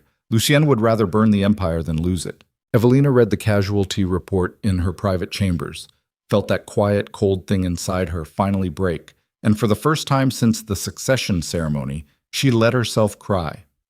Not loudly, not dramatically, just silent tears running down her face while she stared at 17 names on a piece of parchment. People who died because she'd offered mercy to someone who didn't understand the concept. Margot found her like that, tears drying on her cheeks, staring at nothing. Your Majesty, what do we do? Evelina stood, wiped her face, and felt something shift inside her, something settling into place. Not cold anymore, not numb, just clear, crystal clear, like a blade finally sharpened to its proper edge. We end this. No more offers. No more mercy for someone who keeps choosing violence. We hunt him down, we remove him from power, and we make absolutely certain he can never hurt anyone again. Margot's eyes widened. I mean whatever it takes. She walked to her desk, pulled out fresh parchment. Send word to Captain Aldrich and Commander Oren. I want Lucien found, captured, and brought before the High Senate for formal trial. If he resists, they have permission to use whatever force necessary. Even lethal force? Evelina's hand didn't shake when she signed the order. Even that. Because I offered him a way out, and he chose to kill more people instead. That's not honor. That's not even strategy. That's just cruelty. And I'm done pretending we can negotiate with it. She handed the order to Margot, who took it with trembling hands. Your Majesty, once you give this order, there's no taking it back. I know. This makes you responsible for whatever happens next. I know that too. Evelina met the girl's eyes. But those 17 soldiers are already dead because I hesitated. So either I make their deaths mean something by ending this, or I let more people die while I try to stay morally perfect. And I'd rather be the regent who made hard choices than the empress who let the empire burn because she was too scared to get her hands dirty. Margot nodded slowly. Then she left to deliver the order that would determine whether Evelina's rebellion ended in justice or just more bloodshed. And Evelina stood alone in her chambers, feeling the weight of command settle into her bones like stone. No going back now. No more gentle empress playing politics. Just a woman who'd started a war and was going to finish it, no matter what it cost her. Even if the cost was becoming someone she barely recognized anymore. Watch. The hunt for Emperor Lucien lasted 3 more weeks. Reports came in daily. Sightings, failed ambushes, rumors that he'd fled to the mountains, or the coast, or across the southern border. Every lead turned cold. Every trap came up empty. He was running, smart enough to stay ahead, desperate enough to keep trying. And somewhere in the back of Evelina's mind, a small voice wondered if maybe that was mercy enough. Let him run forever, looking over his shoulder, knowing he'd lost everything. But then a message arrived from a village called Riverside. Lucien's forces had tried to steal supplies. The villagers fought back. 3 civilians dead, including a child. And Lucien himself, finally cornered in an old mill with nowhere left to run. Captain Aldrich sent word asking for orders. Take him alive or finish it there. Evelina sat in the war room with that message in her hand, feeling the weight of every choice she'd made since the Rose Garden pressing down on her like water. She thought about Millbrook, about 17 soldiers, about 214 civilians who'd died because one man refused to admit he'd lost. She thought about her father, who'd collapsed a valley to win a battle and called it strategy. She thought about the gentle empress she'd been, who'd believed love and obedience would be enough to survive. And she thought about who she'd become, Someone who understood that sometimes mercy was just another word for cowardice. Evelina picked up her pen and wrote 3 words. Bring him alive. Because killing him in that mill would be easy, quick, final. But she'd promised the Empire justice, real justice, with evidence and trial and consequences that everyone could see. And more than that, she'd promised herself she wouldn't become the monster Lucian had tried to turn her into, even if it would be so much easier to let him die. They brought Lucian back to the capital in chains. The man who'd once ruled an empire, who'd smiled and charmed and destroyed with casual cruelty, was now filthy and exhausted and small. No golden robes, no crown, just a failed emperor who'd bet everything and lost. Evelina watched them bring him through the palace gates from her balcony, and she felt nothing. Not triumph, not vindication, not even satisfaction, just tired recognition that this part was over, and the harder part, rebuilding everything they'd broken, was about to begin. Lady Petra joined her at the railing. Your Majesty, the High Senate is assembled. They're ready for the trial. How long do you think it will take? Petra shrugged. With the evidence you've compiled? 3 days, maybe 4? The outcome's not in question. It's just theater at this point. Good theater or bad theater. The kind that reminds people why we have laws instead of just executing enemies and calling it justice. Petra glanced at her. You could have killed him in that mill. Everyone would have understood.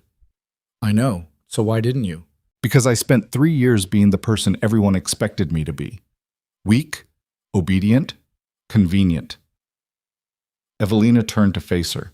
And I spent the last 3 months becoming someone I barely recognize, making choices I'll never be able to justify, watching people die because I started a war.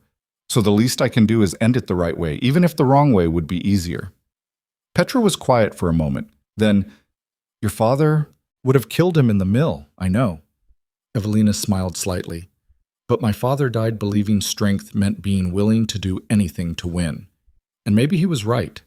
But I'm trying to believe that real strength means doing the right thing even when it's harder, even when it costs you. And if you're wrong, then I'm wrong, and history will judge me for it. But at least I'll have tried to be something other than just another tyrant with better reasons. They stood in silence, watching soldiers secure the palace grounds, watching the capital slowly come back to life after months of fear and violence. Petra spoke again, quietly. The Empire's going to need a ruler. The regency was temporary. Eventually, someone has to take the throne permanently. I know. Will it be you? Evelina didn't answer right away. She thought about power, about what it costs to take it, to hold it, to use it without destroying yourself in the process. She thought about the woman she'd been and the woman she'd become, and the question of whether either of them was fit to rule anything. I don't know, she said finally. Ask me after the trial. After we've rebuilt the worst of the damage, after the Empire's had time to breathe without wondering if tomorrow brings another massacre. And if they ask before then they'll have to wait. Because I'm not taking a throne until I'm absolutely certain I can sit on it without becoming the thing I just spent 3 months fighting against. Petra smiled. That might be the most honest thing any ruler has ever said, or the most naive. Probably both. They watched the sun set over the capital, and Evelina felt the weight of everything she'd done settle into her bones like permanent weight. The trial would start tomorrow. Lucian would face consequences. The Empire would begin healing, and she would figure out what came next. One impossible choice at a time. Chin. That night, Evelina couldn't sleep again.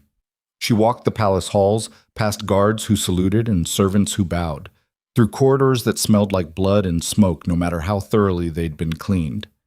She found herself in the Rose Garden Pavilion where this had all started, the place where she'd discovered Lucian's betrayal and felt something inside her die.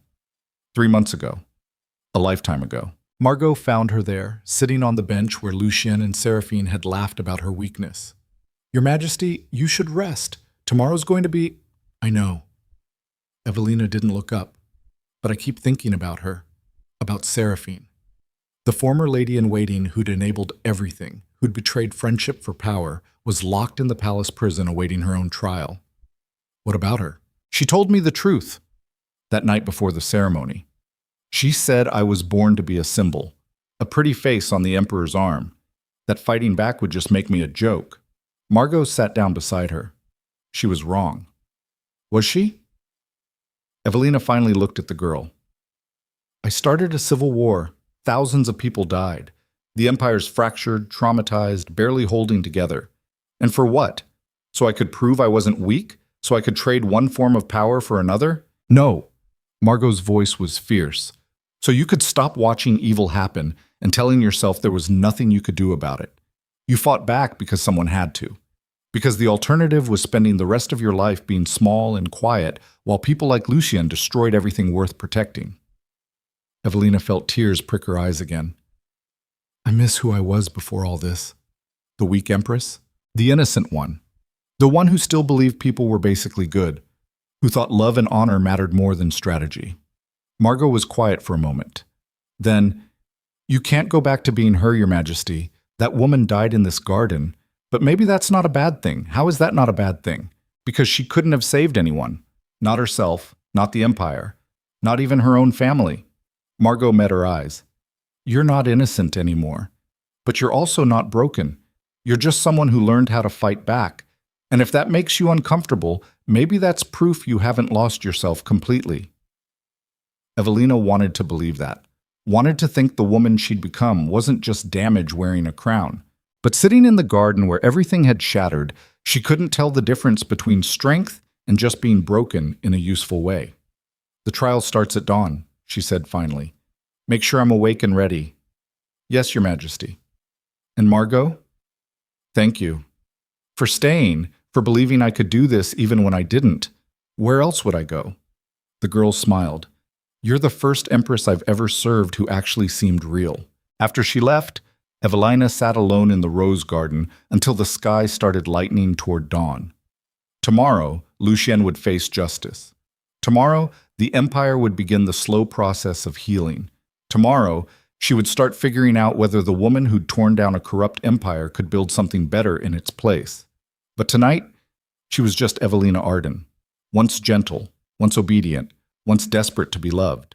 Now something else entirely. Something harder, sharper, forged in betrayal and civil war and the weight of impossible choices. She touched the bench where Lucien had sat with Seraphine, felt the cold marble under her palm, and she made a promise to the ghost of who she'd been. I will make this worth it, all of it, the deaths, the war, the person I had to become. I will build an empire where people like us don't have to choose between being powerless or being monsters, or I will die trying. The sun rose over the capital, painting the sky the color of blood and gold, and the Iron Empress stood to face whatever came next. The trial began at dawn with all the ceremony the Empire could muster. The High Senate chamber was packed with nobles, soldiers, merchants, and common citizens who'd fought their way inside to witness history. Lucien stood in chains at the center of the floor, and for the first time since Evelina had known him, he looked genuinely afraid. She sat in the regent's chair, not the throne, that would have been too presumptuous, and watched the proceedings with the careful neutrality she'd perfected over 3 years of being invisible. Except now people were watching her instead of looking through her, waiting to see if the woman who'd started a civil war could finish it with justice instead of revenge. Senator Aldous presided, his ancient voice carrying through the chamber with surprising strength. Emperor Lucien Theron, you stand accused of corruption, embezzlement, abuse of power, and the massacre of imperial citizens. How do you plead? Lucien lifted his chin, some of that old arrogance flickering back. Not guilty. Everything I did was in service to the Empire's stability. The chamber erupted. Evelina didn't move, just watched her husband lie with the same smooth confidence he'd used to tell her he loved her while planning her destruction. The evidence presentation took 2 days. Ledgers. Testimony. Survivors from Millbrook describing what Lucien's soldiers had done. Every piece carefully documented, cross-referenced, impossible to dismiss. Lucien's defense was predictable. He claimed operational necessity, imperial authority, the right of an emperor to make hard choices without being second-guessed by lesser minds. And through it all, Evelina sat silent, letting the evidence speak for itself. On the 3rd day, they called her to testify. She walked to the witness platform, feeling every eye in the chamber tracking her movement. This was the moment everyone had been waiting for, the wronged empress facing the husband who'd betrayed her, with the power to destroy him completely. Senator Aldis's voice was gentle. Your Majesty, please describe the events that led to your confrontation with the Emperor at the succession ceremony. Evelina took a breath and told the truth. All of it. The affair she'd discovered. The decree meant to strip her family's power. The 3 years of being dismissed and diminished and treated like expensive furniture. She kept her voice steady, matter-of-fact, refusing to perform grief for an audience. And when she described finding the orders for more massacres, her voice finally cracked. I offered him terms, she said quietly. Exile, safety, a chance to end this without more death. And he responded by sending soldiers to kill Commander Oren and 17 defenders who'd done nothing except stand between him and more innocent people. The chamber was silent.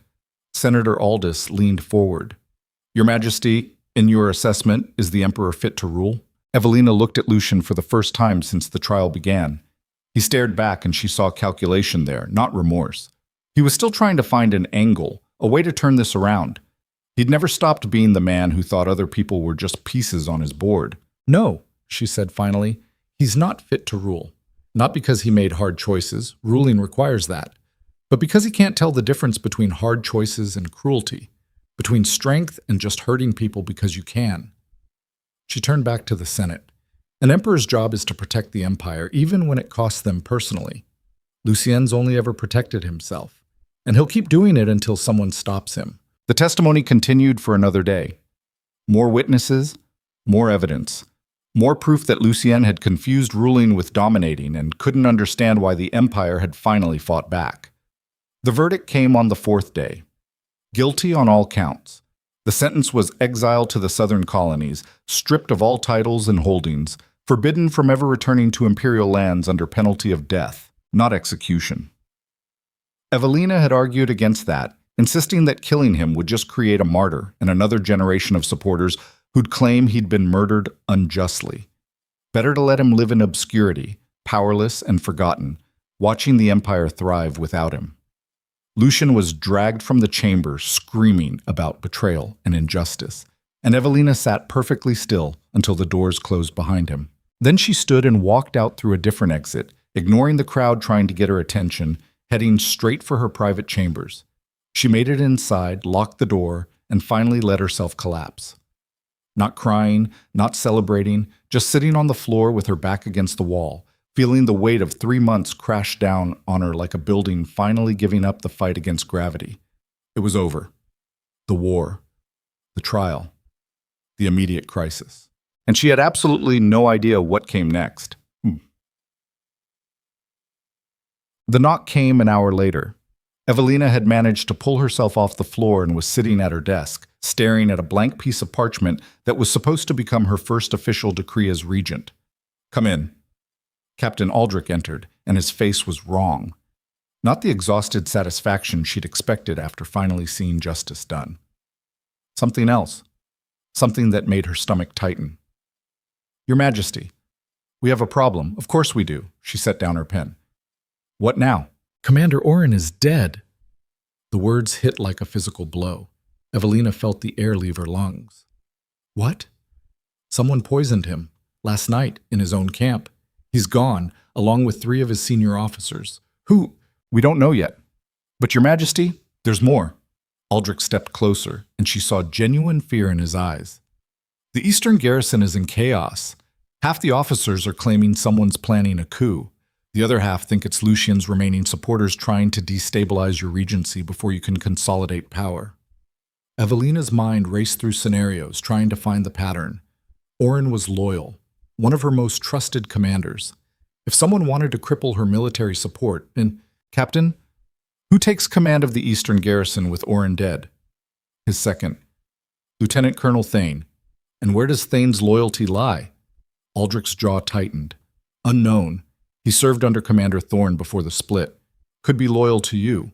Could be waiting for the right moment to strike. Evelina felt that cold, quiet thing from the war settling back into her chest. Get me everything we know about Thane. Service record, personal connections, who he drinks with. I want to know if he's planning something before he makes his move. Already working on it. But Your Majesty, there's something else you need to see.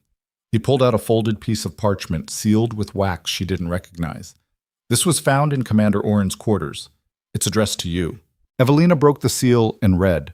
The handwriting was shaky, written fast by someone who knew they were running out of time. "Your Majesty, if you're reading this, I'm dead. Someone's been organizing Lucian's remaining supporters. They're planning something big, timed to happen after the trial, when everyone thinks the crisis is over. I don't know who's leading it, but I know they've infiltrated your inner circle. Trust no one. Not even—" The letter ended there, ink trailing off like Oren had been interrupted mid-sentence. Evelina read it twice, feeling ice spread through her veins. He knew.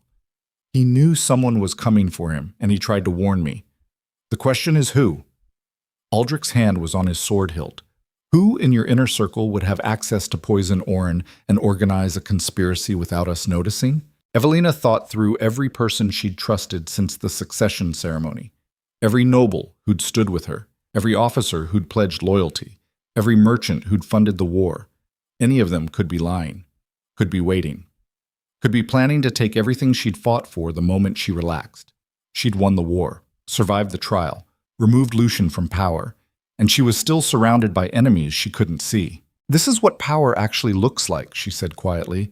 "You fight your way to the top and discover it just makes you a better target. Your Majesty, what are your orders? Lock down the palace. No one enters or leaves without my personal authorization.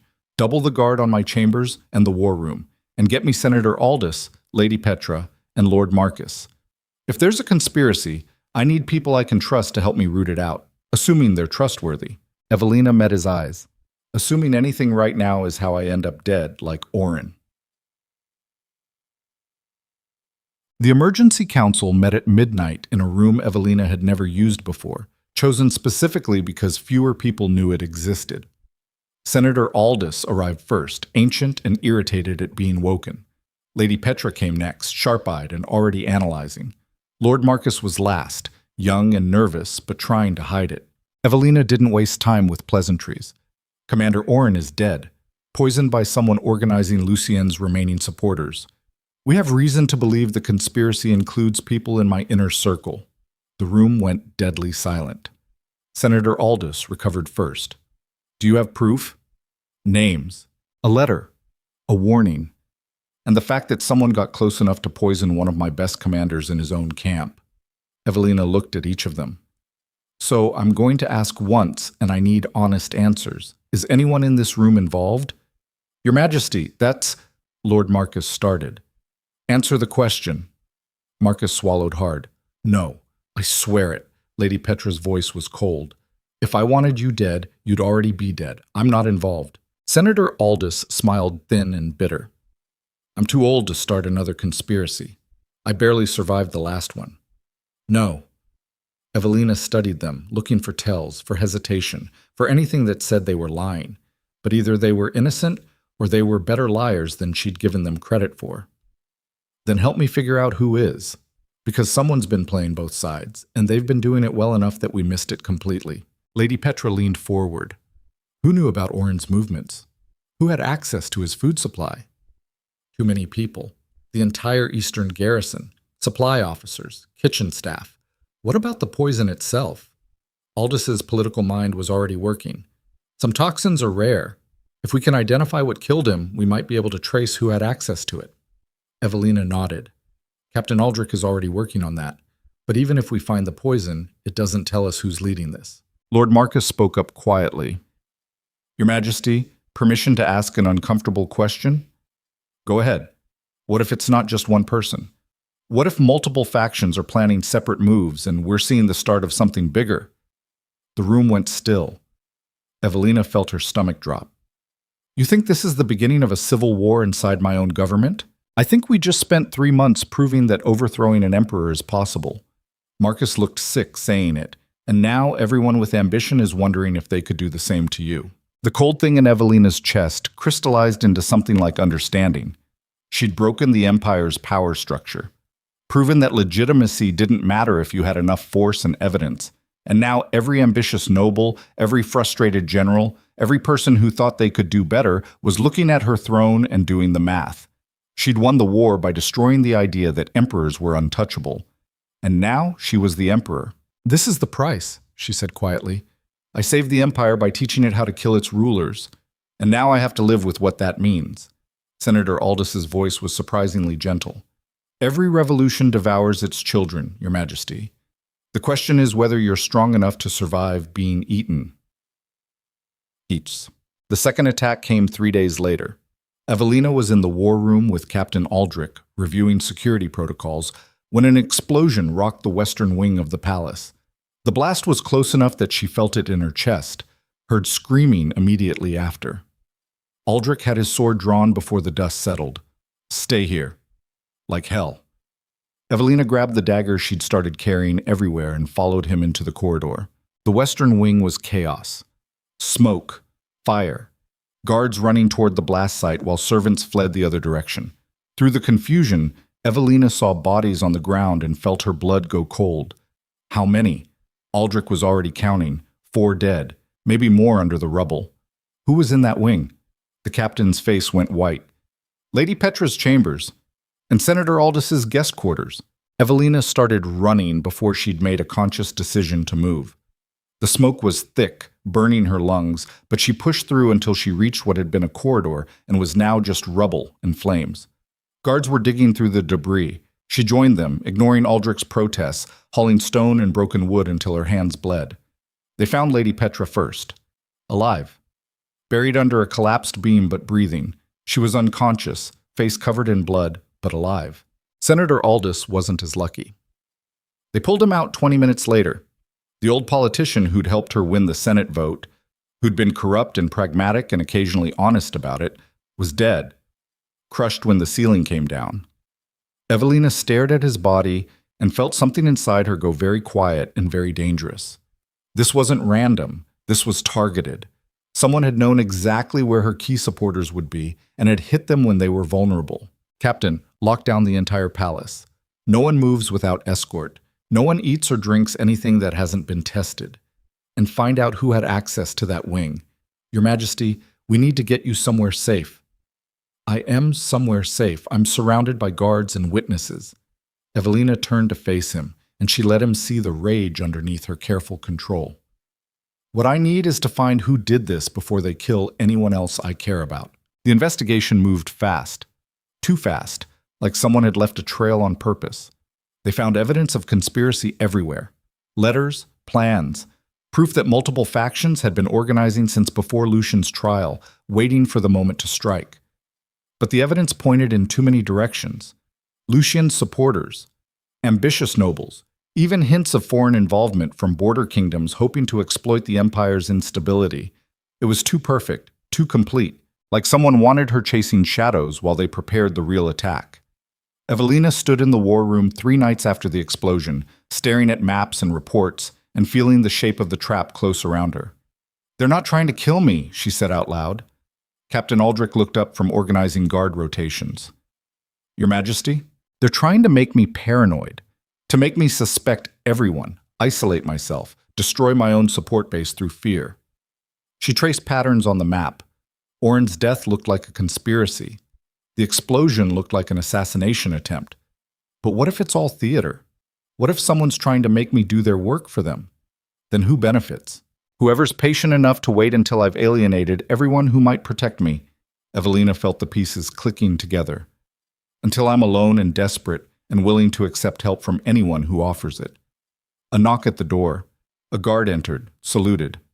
Your Majesty, Lieutenant Colonel Thane is here from the Eastern Garrison. He says it's urgent. Evelina and Aldrich exchanged glances. The man they'd been investigating, who'd taken command after Oren's death, who they still weren't sure they could trust. Send him in. Thane entered like he was walking into an execution. He was 40, maybe, with the kind of weathered face that came from years in the field. He saluted sharply, but his eyes were cautious. Your Majesty. Captain Aldrich. I came as soon as I heard about the attack. What do you want, Colonel? To offer my loyalty, and to give you information you need. Thane pulled out a sealed letter. This arrived at the Eastern Garrison 2 days ago. It's from someone claiming to be coordinating resistance to your regency. They tried to recruit me. Evelina took the letter, broke the seal, read. Her blood went cold. The handwriting was familiar. The phrasing, the casual arrogance. She looked up at Thane. When did you receive this?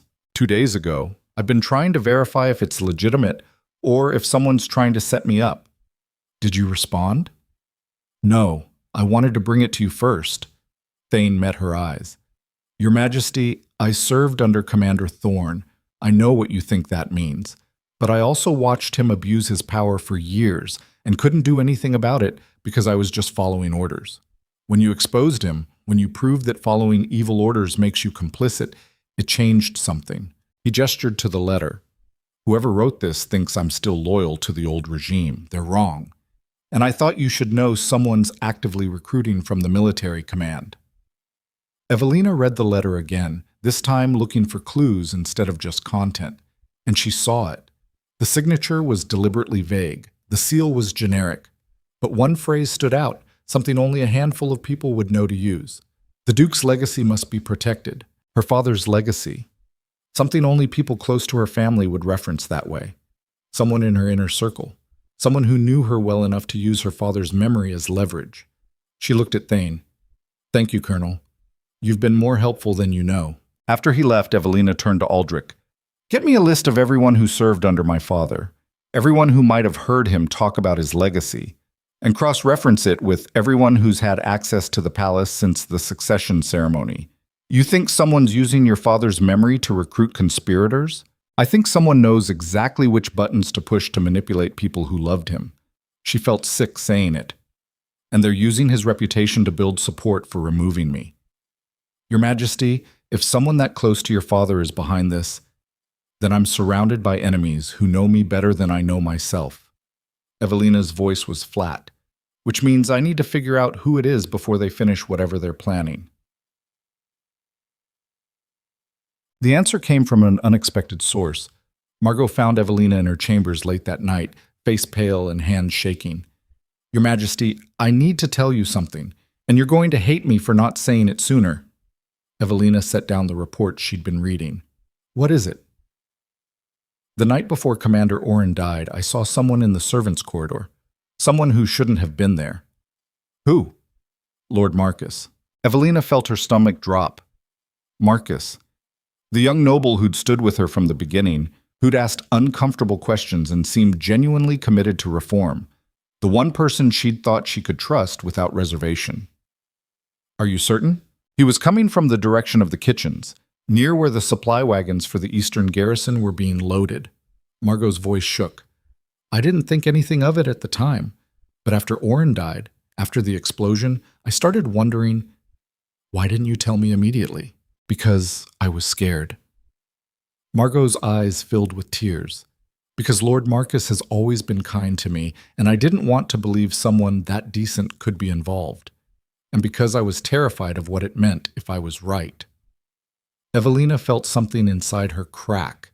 Not surprise, not shock, just the bitter recognition that of course it was Marcus, the earnest young lord who'd asked all the right questions and made her think he was one of the good ones. The perfect cover for someone planning to take everything she'd built.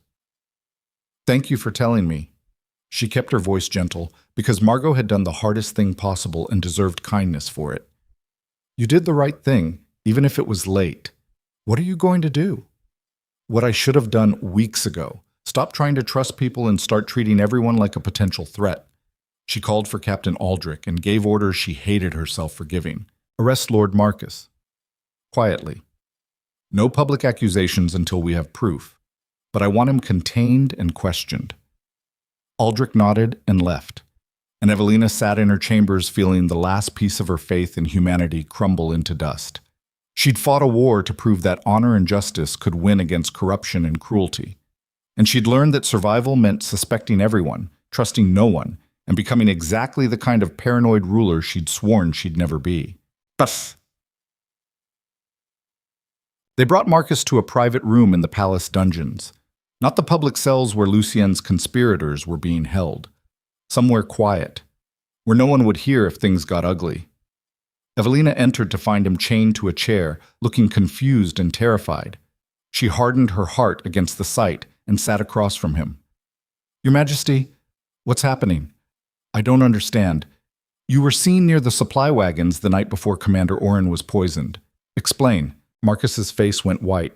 I was checking on provisions. making sure everything was being distributed fairly. Your Majesty, you can't think. She slid the letter across the table, the one Thane had brought, the one that referenced her father's legacy. Recognize the phrasing? Marcus looked at it, and something changed in his face. Not guilt, not fear, resignation. When he looked up, his eyes were different, harder, like he'd been wearing a mask and had just decided to take it off. You were supposed to trust me longer than this. Evelina felt cold spread through her entire body. So it's true. Marcus leaned back in his chair as much as the chains allowed. Not the way you think. I didn't poison Orin. I didn't set the explosion. But yes, I've been working against you. Why? Because you don't understand what you've done. He wasn't shouting. He was just tired. You destroyed the imperial power structure, proved that anyone with enough evidence and military backing can remove an emperor. Do you have any idea what that means for long-term stability? It means corrupt rulers can be held accountable. It means the empire will tear itself apart every generation. Marcus shook his head. Your father understood this. He spent his career building institutions that could survive bad rulers. You spent 3 months destroying those institutions because one emperor abused them. So you decided to remove me before I could do more damage. I decided to build a coalition that could force you to step aside peacefully, to establish a proper regency council with multiple power centers instead of one traumatized woman making decisions based on personal grievances. Evelina's voice went very quiet. Orin's death. The explosion. If that wasn't you, who was it? I don't know. And that's the problem. Marcus met her eyes. You broke the empire so thoroughly that everyone with ambition thinks they can grab power now. I was trying to organize a peaceful transition, but someone else is playing a much more violent game, and they're using your paranoia to cover their moves. Evelina stood, feeling dizzy. You betrayed me. I tried to save you from yourself. There's a difference. Get him out of my sight. Guards dragged Marcus away, still talking about stability and institutions and the damage she'd done. Evelina watched him go and felt the last piece of her old self finally die. She'd wanted to believe that fighting corruption would make the empire better, that removing Lucien would let them rebuild something clean and just. Instead, she just taught everyone that power went to whoever was willing to fight hardest for it. And now she was trapped in a palace full of people planning her downfall, with no way to tell which threats were real and which were designed to make her destroy herself. Captain Aldrich found her still standing there 10 minutes later. Your Majesty, we found something in Marcus's chambers. What? Evidence of at least 3 separate conspiracies. He wasn't lying about not being alone. Aldrich handed her a stack of letters. But here's the problem. Based on these, we can't tell which group is actually dangerous and which ones are just noise. So we're blind. Worse, we're overwhelmed. Every move we make to stop one conspiracy might strengthen another. And if we do nothing, more people die. Evelina felt trapped in a way she'd never experienced during the actual war. At least then she'd known who the enemy was. Captain, honest assessment. Can we survive this? Aldrich was quiet for a long moment. Not if you keep trying to trust people. Not if you keep believing you can rebuild the empire into something better. He met her eyes. The only way you survive is if you become the thing you were fighting against. Ruthless, paranoid, willing to eliminate threats before they materialize. So I become Lucien. You become a ruler who lives long enough to maybe, eventually, create the stability needed for reform. Aldrich's voice was surprisingly gentle. Your Majesty, you can't fix the empire and survive it at the same time. You have to choose. Evelina walked back to her chambers through corridors that felt like a labyrinth designed to trap her. Every shadow could be hiding an assassin. Every servant could be reporting to conspirators. Every noble who smiled could be planning her death. She'd fought so hard to avoid becoming paranoid and isolated, and now paranoia was the only thing keeping her alive. In her chambers, she found one more letter waiting on her desk. No seal, no signature, just a single line in handwriting she didn't recognize. The Iron Empress is still learning that iron rusts. Choose quickly, bend or break. Evelina read it 3 times, feeling the walls close in. She'd survived betrayal, survived war, survived a trial that should have torn the empire apart. But she hadn't survived becoming the kind of ruler the empire needed, and now someone was giving her an ultimatum. Become what they wanted, pliant, controllable, willing to compromise away everything she'd fought for or die fighting a battle she couldn't win. Evelina sat at her desk and stared at that letter until the candles burned low. Then she picked up her pen and started writing orders that would either save the Empire or destroy what was left of her soul. Because Captain Aldrich was right. She couldn't fix the Empire and survive it at the same time, and she'd spent too long fighting to give up now. Even if it meant becoming the monster everyone feared she'd become. Even if it meant proving that maybe Lucien had been right all along, and ruling required cruelty more than compassion. Even if it meant the gentle empress she'd been, and the hopeful rebel she'd tried to become, both had to die so something harder could take their place. The orders she wrote were precise, surgical, brutal. Arrest every conspirator Marcus had named. Interrogate them using whatever methods necessary. Execute anyone who refused to confess. Lock down the palace completely. Trust no one. Treat every person as a potential threat until proven otherwise. And prepare for war again. Because if multiple factions were fighting for control, the only way to survive was to eliminate them all before they could coordinate. She signed each order and watched the ink dry, feeling herself cross a line she'd sworn she'd never approach. This was the price of power. Not the throne itself, not the crown or the title or the authority. The price was becoming someone capable of holding it without flinching. Someone who could look at a list of people to execute and see strategy instead of humanity. Someone who could sacrifice everything they'd believed in for the chance to survive long enough to maybe, someday, build something better. Or just someone who'd learned that the Empire only respected strength, and mercy was just another word for weakness. Evelina stood and walked to her mirror, looked at the woman staring back. She barely recognized her anymore. 3 months ago, she'd been desperate to be loved. Now she'd settle for being feared enough that people stopped trying to kill her. She thought about her father, about what he'd said before he died. "You're stronger than you think." He'd been wrong. She wasn't stronger than she'd thought. She was exactly as strong as survival required, which meant she'd keep transforming into whatever shape kept her alive, regardless of what it cost her. And right now, survival required becoming the kind of ruler who signed execution orders without hesitation and slept fine afterward. The kind who understood that trust was a luxury she couldn't afford. The kind who'd won a war for justice and learned that justice died the moment you actually tried to rule. Evelina looked at her reflection one more time, seeing the Iron Empress everyone feared and no longer recognizing the gentle woman who'd cried in a rose garden. Then she turned away and went to personally oversee the arrests. Because this was who she was now, and there was no going back. The arrests began at midnight, swift and surgical as a blade between ribs. Evelina stood in the war room watching reports flood in, each one confirming another conspirator dragged from their bed and thrown into cells. She'd ordered Captain Aldrich to move fast, hit hard, give no one time to coordinate a response. 12 nobles arrested in the first hour, 20 by dawn. Each one connected to the network Marcus had exposed, each one another thread in the web someone had woven around her throne. But standing there watching her orders executed with mechanical precision, Evelina felt something she hadn't expected. Nothing. No satisfaction, no relief, not even the grim necessity she'd felt signing the execution orders. Just emptiness, like she'd hollowed herself out so thoroughly that there was nothing left except the shape power required her to be. Captain Aldrich entered with fresh reports, exhaustion written in every line of his face. 23 arrested so far. 16 have confessed to varying degrees of involvement. 7 are still claiming innocence. What about the leaders? The ones actually organizing this? That's where it gets complicated. He spread documents across the table. Based on interrogations, there are at least 4 separate conspiracies. Some want to restore Lucien. Some want to establish a military dictatorship. Some just want you removed so they can install a puppet regency they can control. And they're all working independently.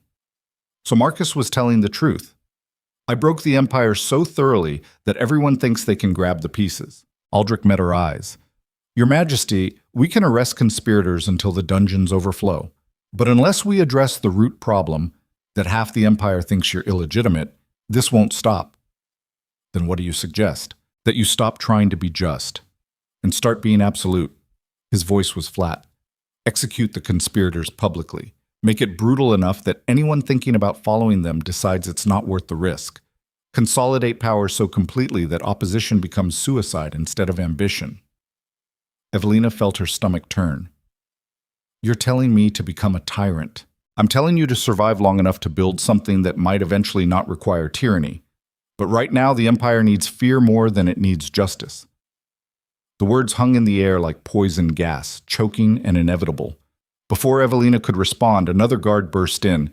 Your Majesty, there's been an incident at the Eastern Garrison. Lieutenant Colonel Thane is requesting immediate reinforcements.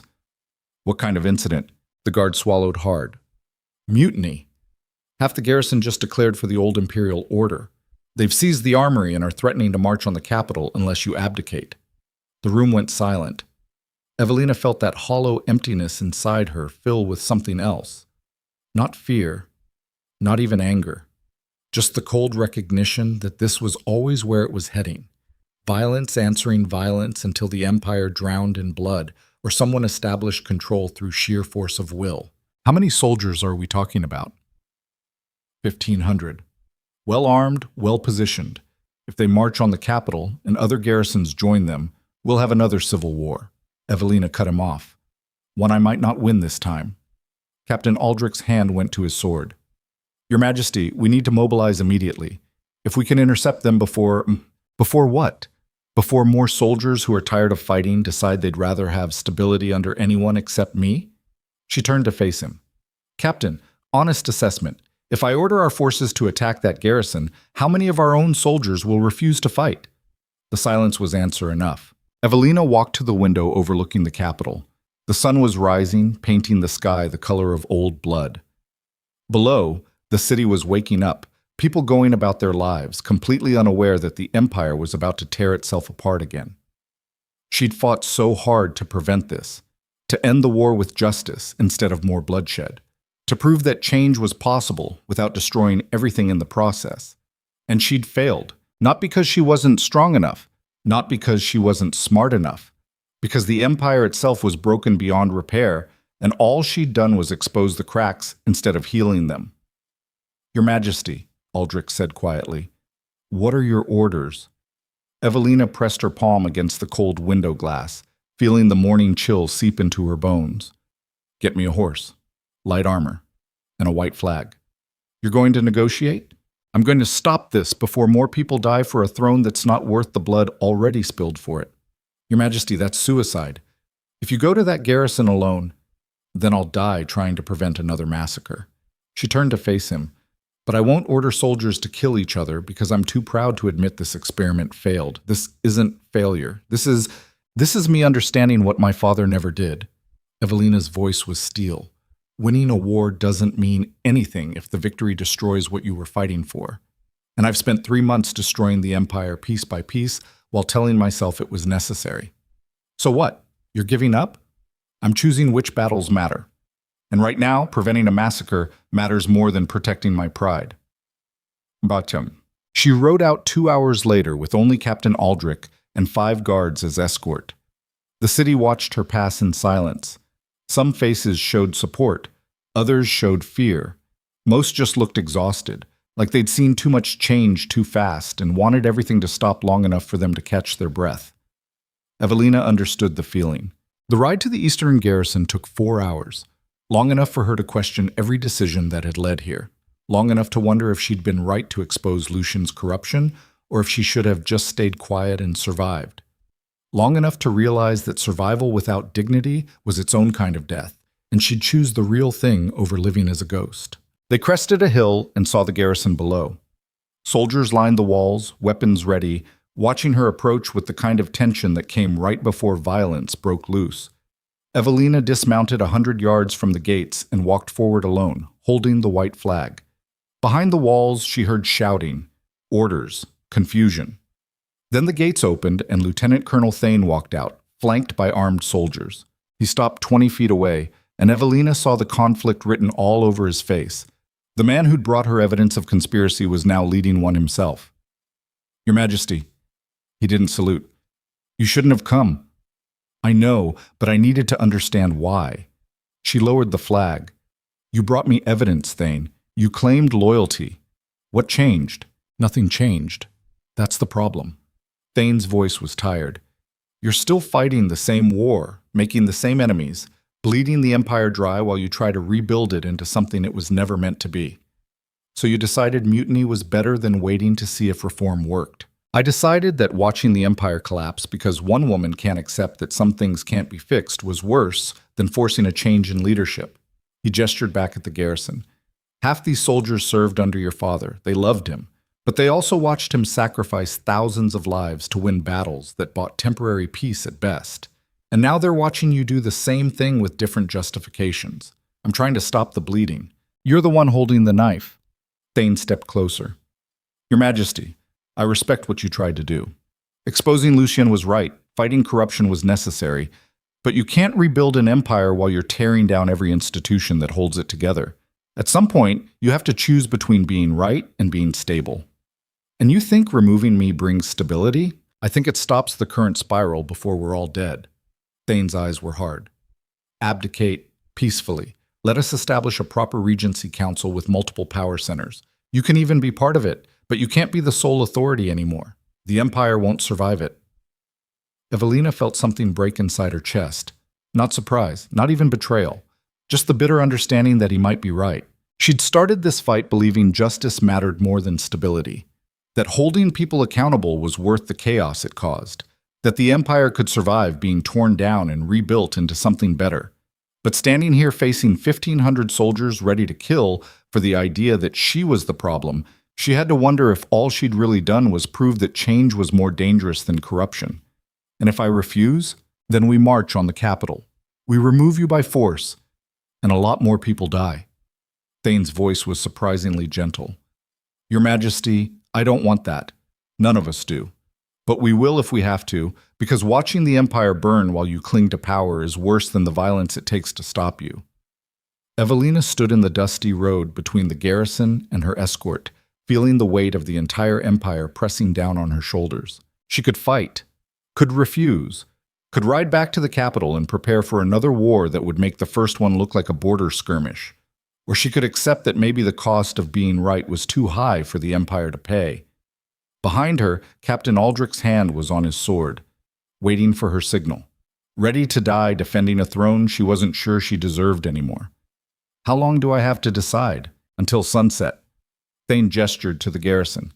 My soldiers are split. Half want to give you a chance, half want to end this now. I'm holding them together by promising we'll resolve this peacefully. But if you ride back to the capital without answering, I lose control and they march anyway. So I have 6 hours to decide if the empire's worth more war. You have 6 hours to decide if your pride is worth more lives. The words hit like a fist. Because that's what it came down to, wasn't it? Not justice, not reform, just ego. Her need to prove she'd been right to fight back, right to tear down the old order, right to believe she could make something better. And how many people had died for that need? Evelina turned and walked back to her escort without answering. Captain Aldrich fell in beside her, voice low. Your Majesty, we can fight our way out, get you back to the capital. And then what? Fight another war? Watch more soldiers die? For what, Captain? So I can sit on a throne in a palace while the empire tears itself apart outside the walls? You fought too hard to give up now. Maybe that's the problem.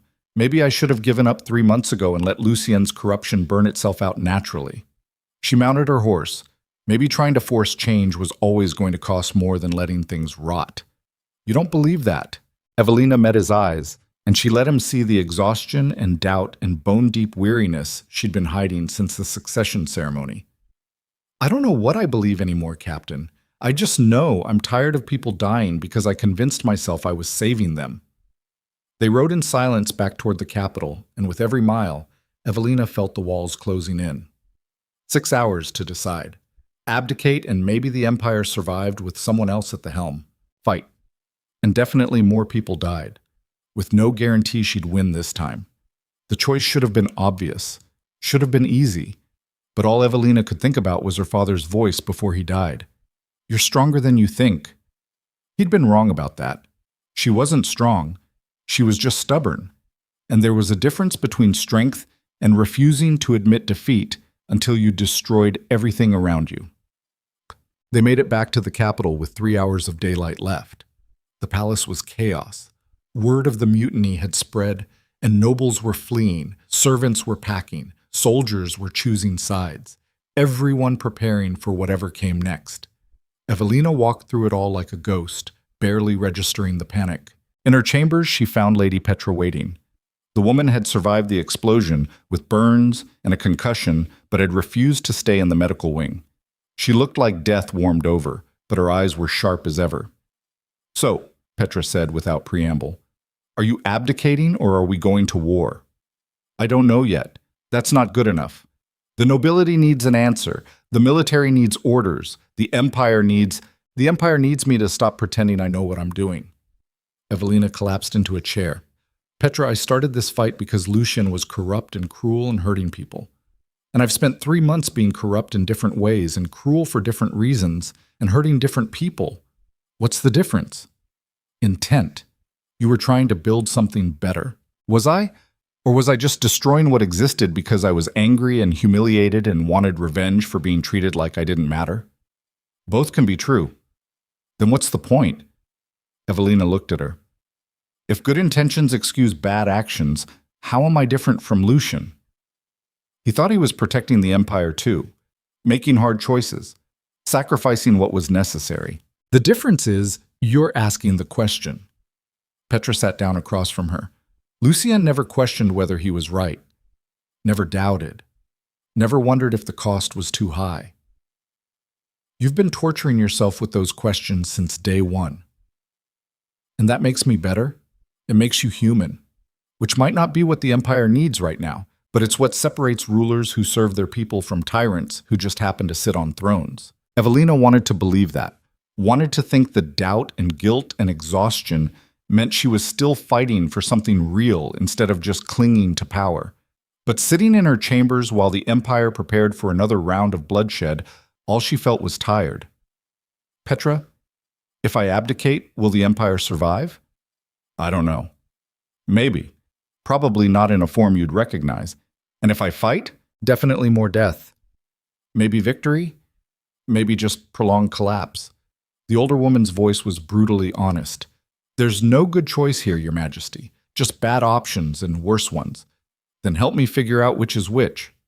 Petra was quiet for a long moment. Then, "What do you want? Not what the empire needs. Not what your father would have done. What do you actually want?" Evelina closed her eyes and let herself feel the truth underneath all the strategy and necessity and justification. "I want this to be over. I want to stop making choices that kill people. I want to wake up one morning and not immediately calculate who might be trying to kill me. Then abdicate. Walk away. Let someone else carry the weight. But if I do that, everything I fought for dies with my reign. Maybe. Or maybe you plant seeds that grow later. Change doesn't happen in one generation, Your Majesty. Sometimes you have to lose the battle to eventually win the war. That's not very inspiring. It's realistic." Petra's smile was sad. "And reality is all we have left." Evelina spent the next 2 hours walking the palace, saying goodbye to a life she'd fought so hard to claim. She found Margot in the servants' quarters, packing. The girl looked up with tears streaming down her face. "Your Majesty, I'm so sorry. I should have told you about Lord Marcus sooner. I should have—" "You did fine, Margot." Evelina pulled her into a hug, feeling the girl shake. "You did better than fine. You told the truth when it cost you, and that's more than most people manage. What's going to happen?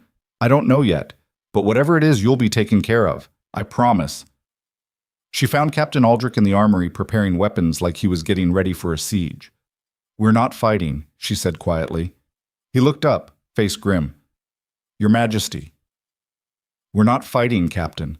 I won't watch more soldiers die for a throne I'm not even sure I want anymore." "Then what are we doing?" "Surviving. The best way we can." She walked the palace walls one more time, looking out over the capital. The cities she'd fought for. The empire she'd tried to save. The people who'd never asked for any of this and just wanted to live without fear. And she made her decision, not because it was right, not because it was noble, because it was the only choice that didn't end in more massacres, and she'd seen enough death to last a lifetime. Boats. Sunset came too fast and too slow. Evelina rode back to the eastern garrison with the same small escort, but this time she wasn't carrying a white flag. She was carrying her answer. Thane met her at the gates again, face carefully neutral. Your Majesty, have you decided? Yes. Evelina dismounted. But I need to address your soldiers first. All of them. It's not negotiable. You want me to abdicate? Fine. But I'm going to make damn sure everyone understands what they're asking for. Thane studied her for a long moment. Then he nodded and led her through the gates. The garrison courtyard was packed with soldiers, 1,500 men and women who'd decided their empress was the problem and needed to be removed. They watched her enter with expressions ranging from hostility to resignation. Evelina climbed onto a supply platform so everyone could see her, and she looked out over faces weathered by war and exhaustion. She didn't prepare a speech, didn't rehearse, just spoke from the hollow place inside her where hope used to live. 3 months ago, I stood in front of the imperial court and exposed a corrupt emperor. I thought I was fighting for justice, for accountability, for the idea that the empire could be better than it had been. Silence. Absolute attention. I was wrong. Not about the corruption. Lucian and his circle deserved everything that happened to them. But I was wrong about what came after. I thought removing bad people would fix the system. I didn't understand that the system itself was broken beyond repair, and all I did was prove it by breaking it further. Some soldiers shifted uncomfortably. Others nodded. You're here because you believe I'm destroying the empire. And you're right. Not intentionally, not maliciously, but every choice I've made to fix things has just created new problems, new enemies, new reasons for people to die. She took a breath, felt the weight of the next word settle like stones. So I'm going to give you what you're asking for. I'll abdicate. I'll step aside and let someone else try to hold this empire together. Because clearly, I can't. The courtyard erupted, some cheering, some shouting objections. The soldiers as divided as the empire itself. Evelina raised her hand and waited for silence.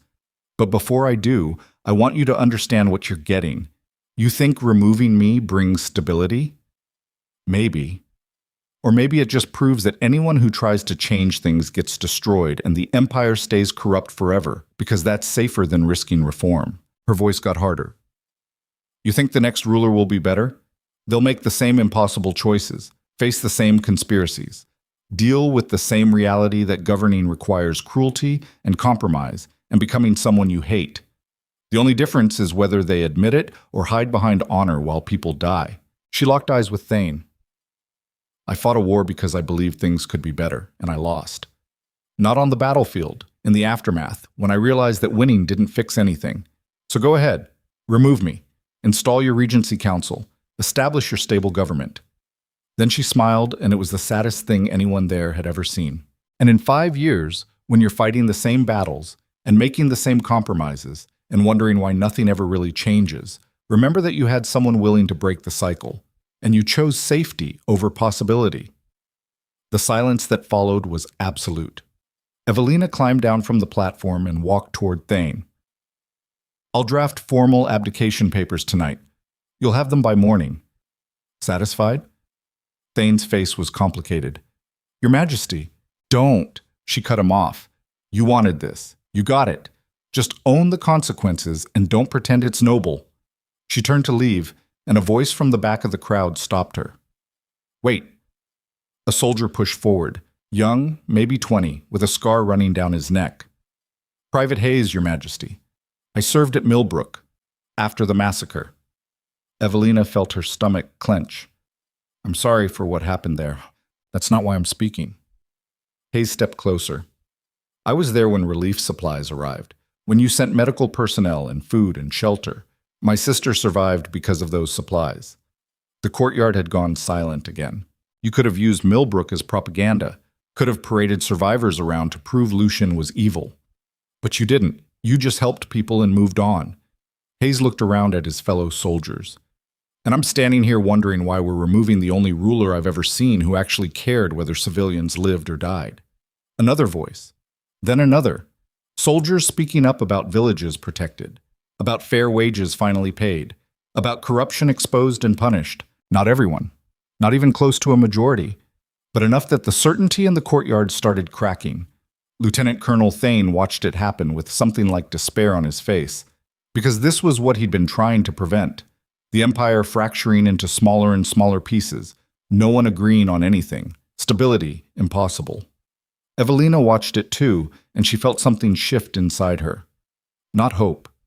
She'd learned hope was dangerous, but recognition.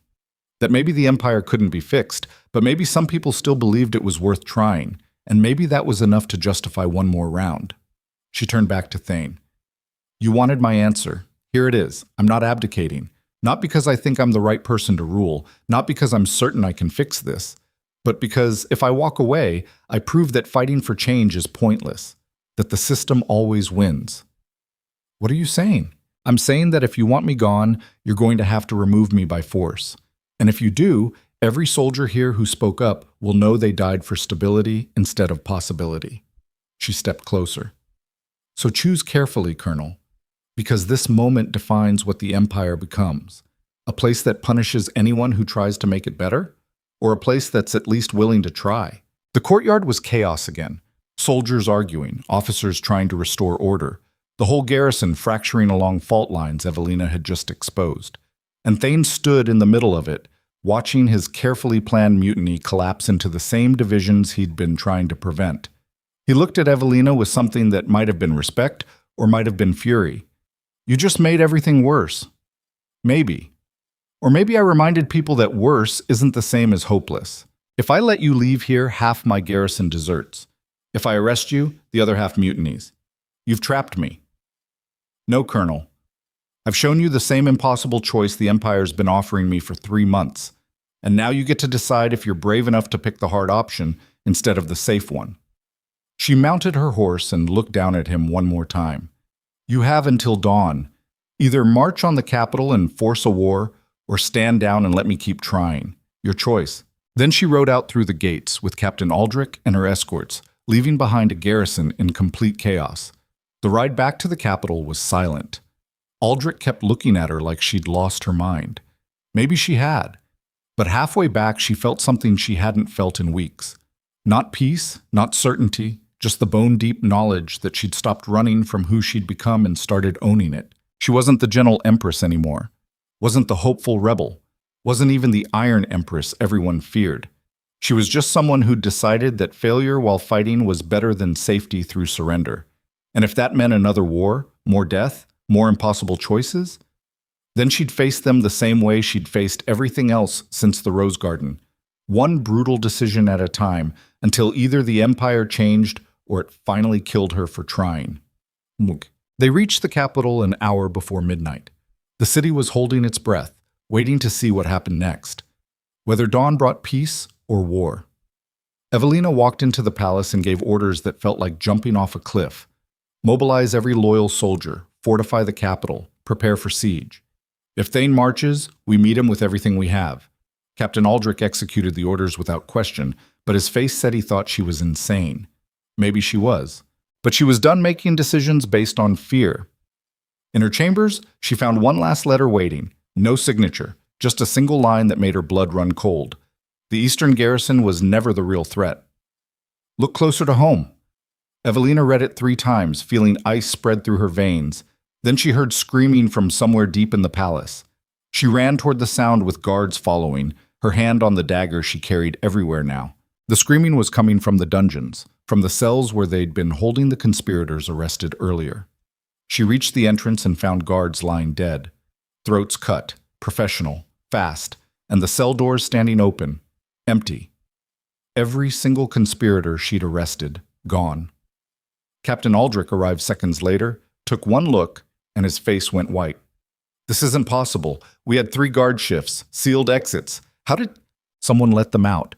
Evelina's voice was hollow. Someone with access. Someone we trusted.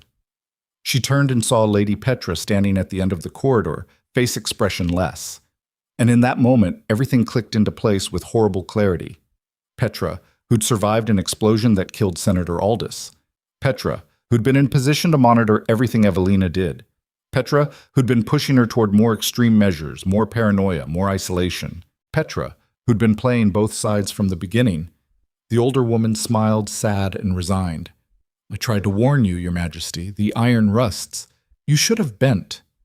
Why? Because some things can't be fixed by one person, no matter how brave or determined. Petra's voice was almost gentle. The empire needs to break completely before it can be rebuilt, and you were too stubborn to let that happen. So you've been organizing the conspiracies, all of them. Not organizing, enabling, letting them think they had a chance while I positioned pieces for the real move. Petra gestured, and armed soldiers emerged from the shadows. Not palace guards. Mercenaries. Professional killers. You're staging a coup. I'm finishing what you started. Petra stepped closer.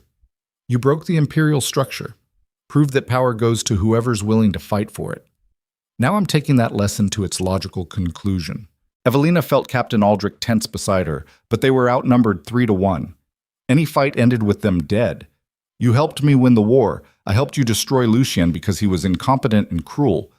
But you were supposed to be easier to control, more grateful, more willing to listen. Petra's smile turned cold. Instead, you kept trying to be just, kept hesitating when you should have acted. So I had to accelerate the timeline. The explosion. You said it yourself, and blamed it on conspirators, giving you a reason to become more paranoid, more isolated. Petra's voice was matter of fact. Every step I pushed you toward becoming what the Empire needed, a tyrant strong enough to hold it together. But you kept clinging to principles. So now I'll do what you couldn't. Evelina's mind raced through options. She could try to fight, could try to run, could try to buy time. But standing in the dungeon surrounded by mercenaries, she realized she'd already lost this round. The only question was whether she lost everything or just the immediate battle. You're going to kill me. Eventually. Petra sounded almost regretful.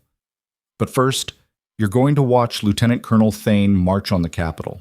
Watch the Empire tear itself apart one more time. Watch everything you fought for burn. Why?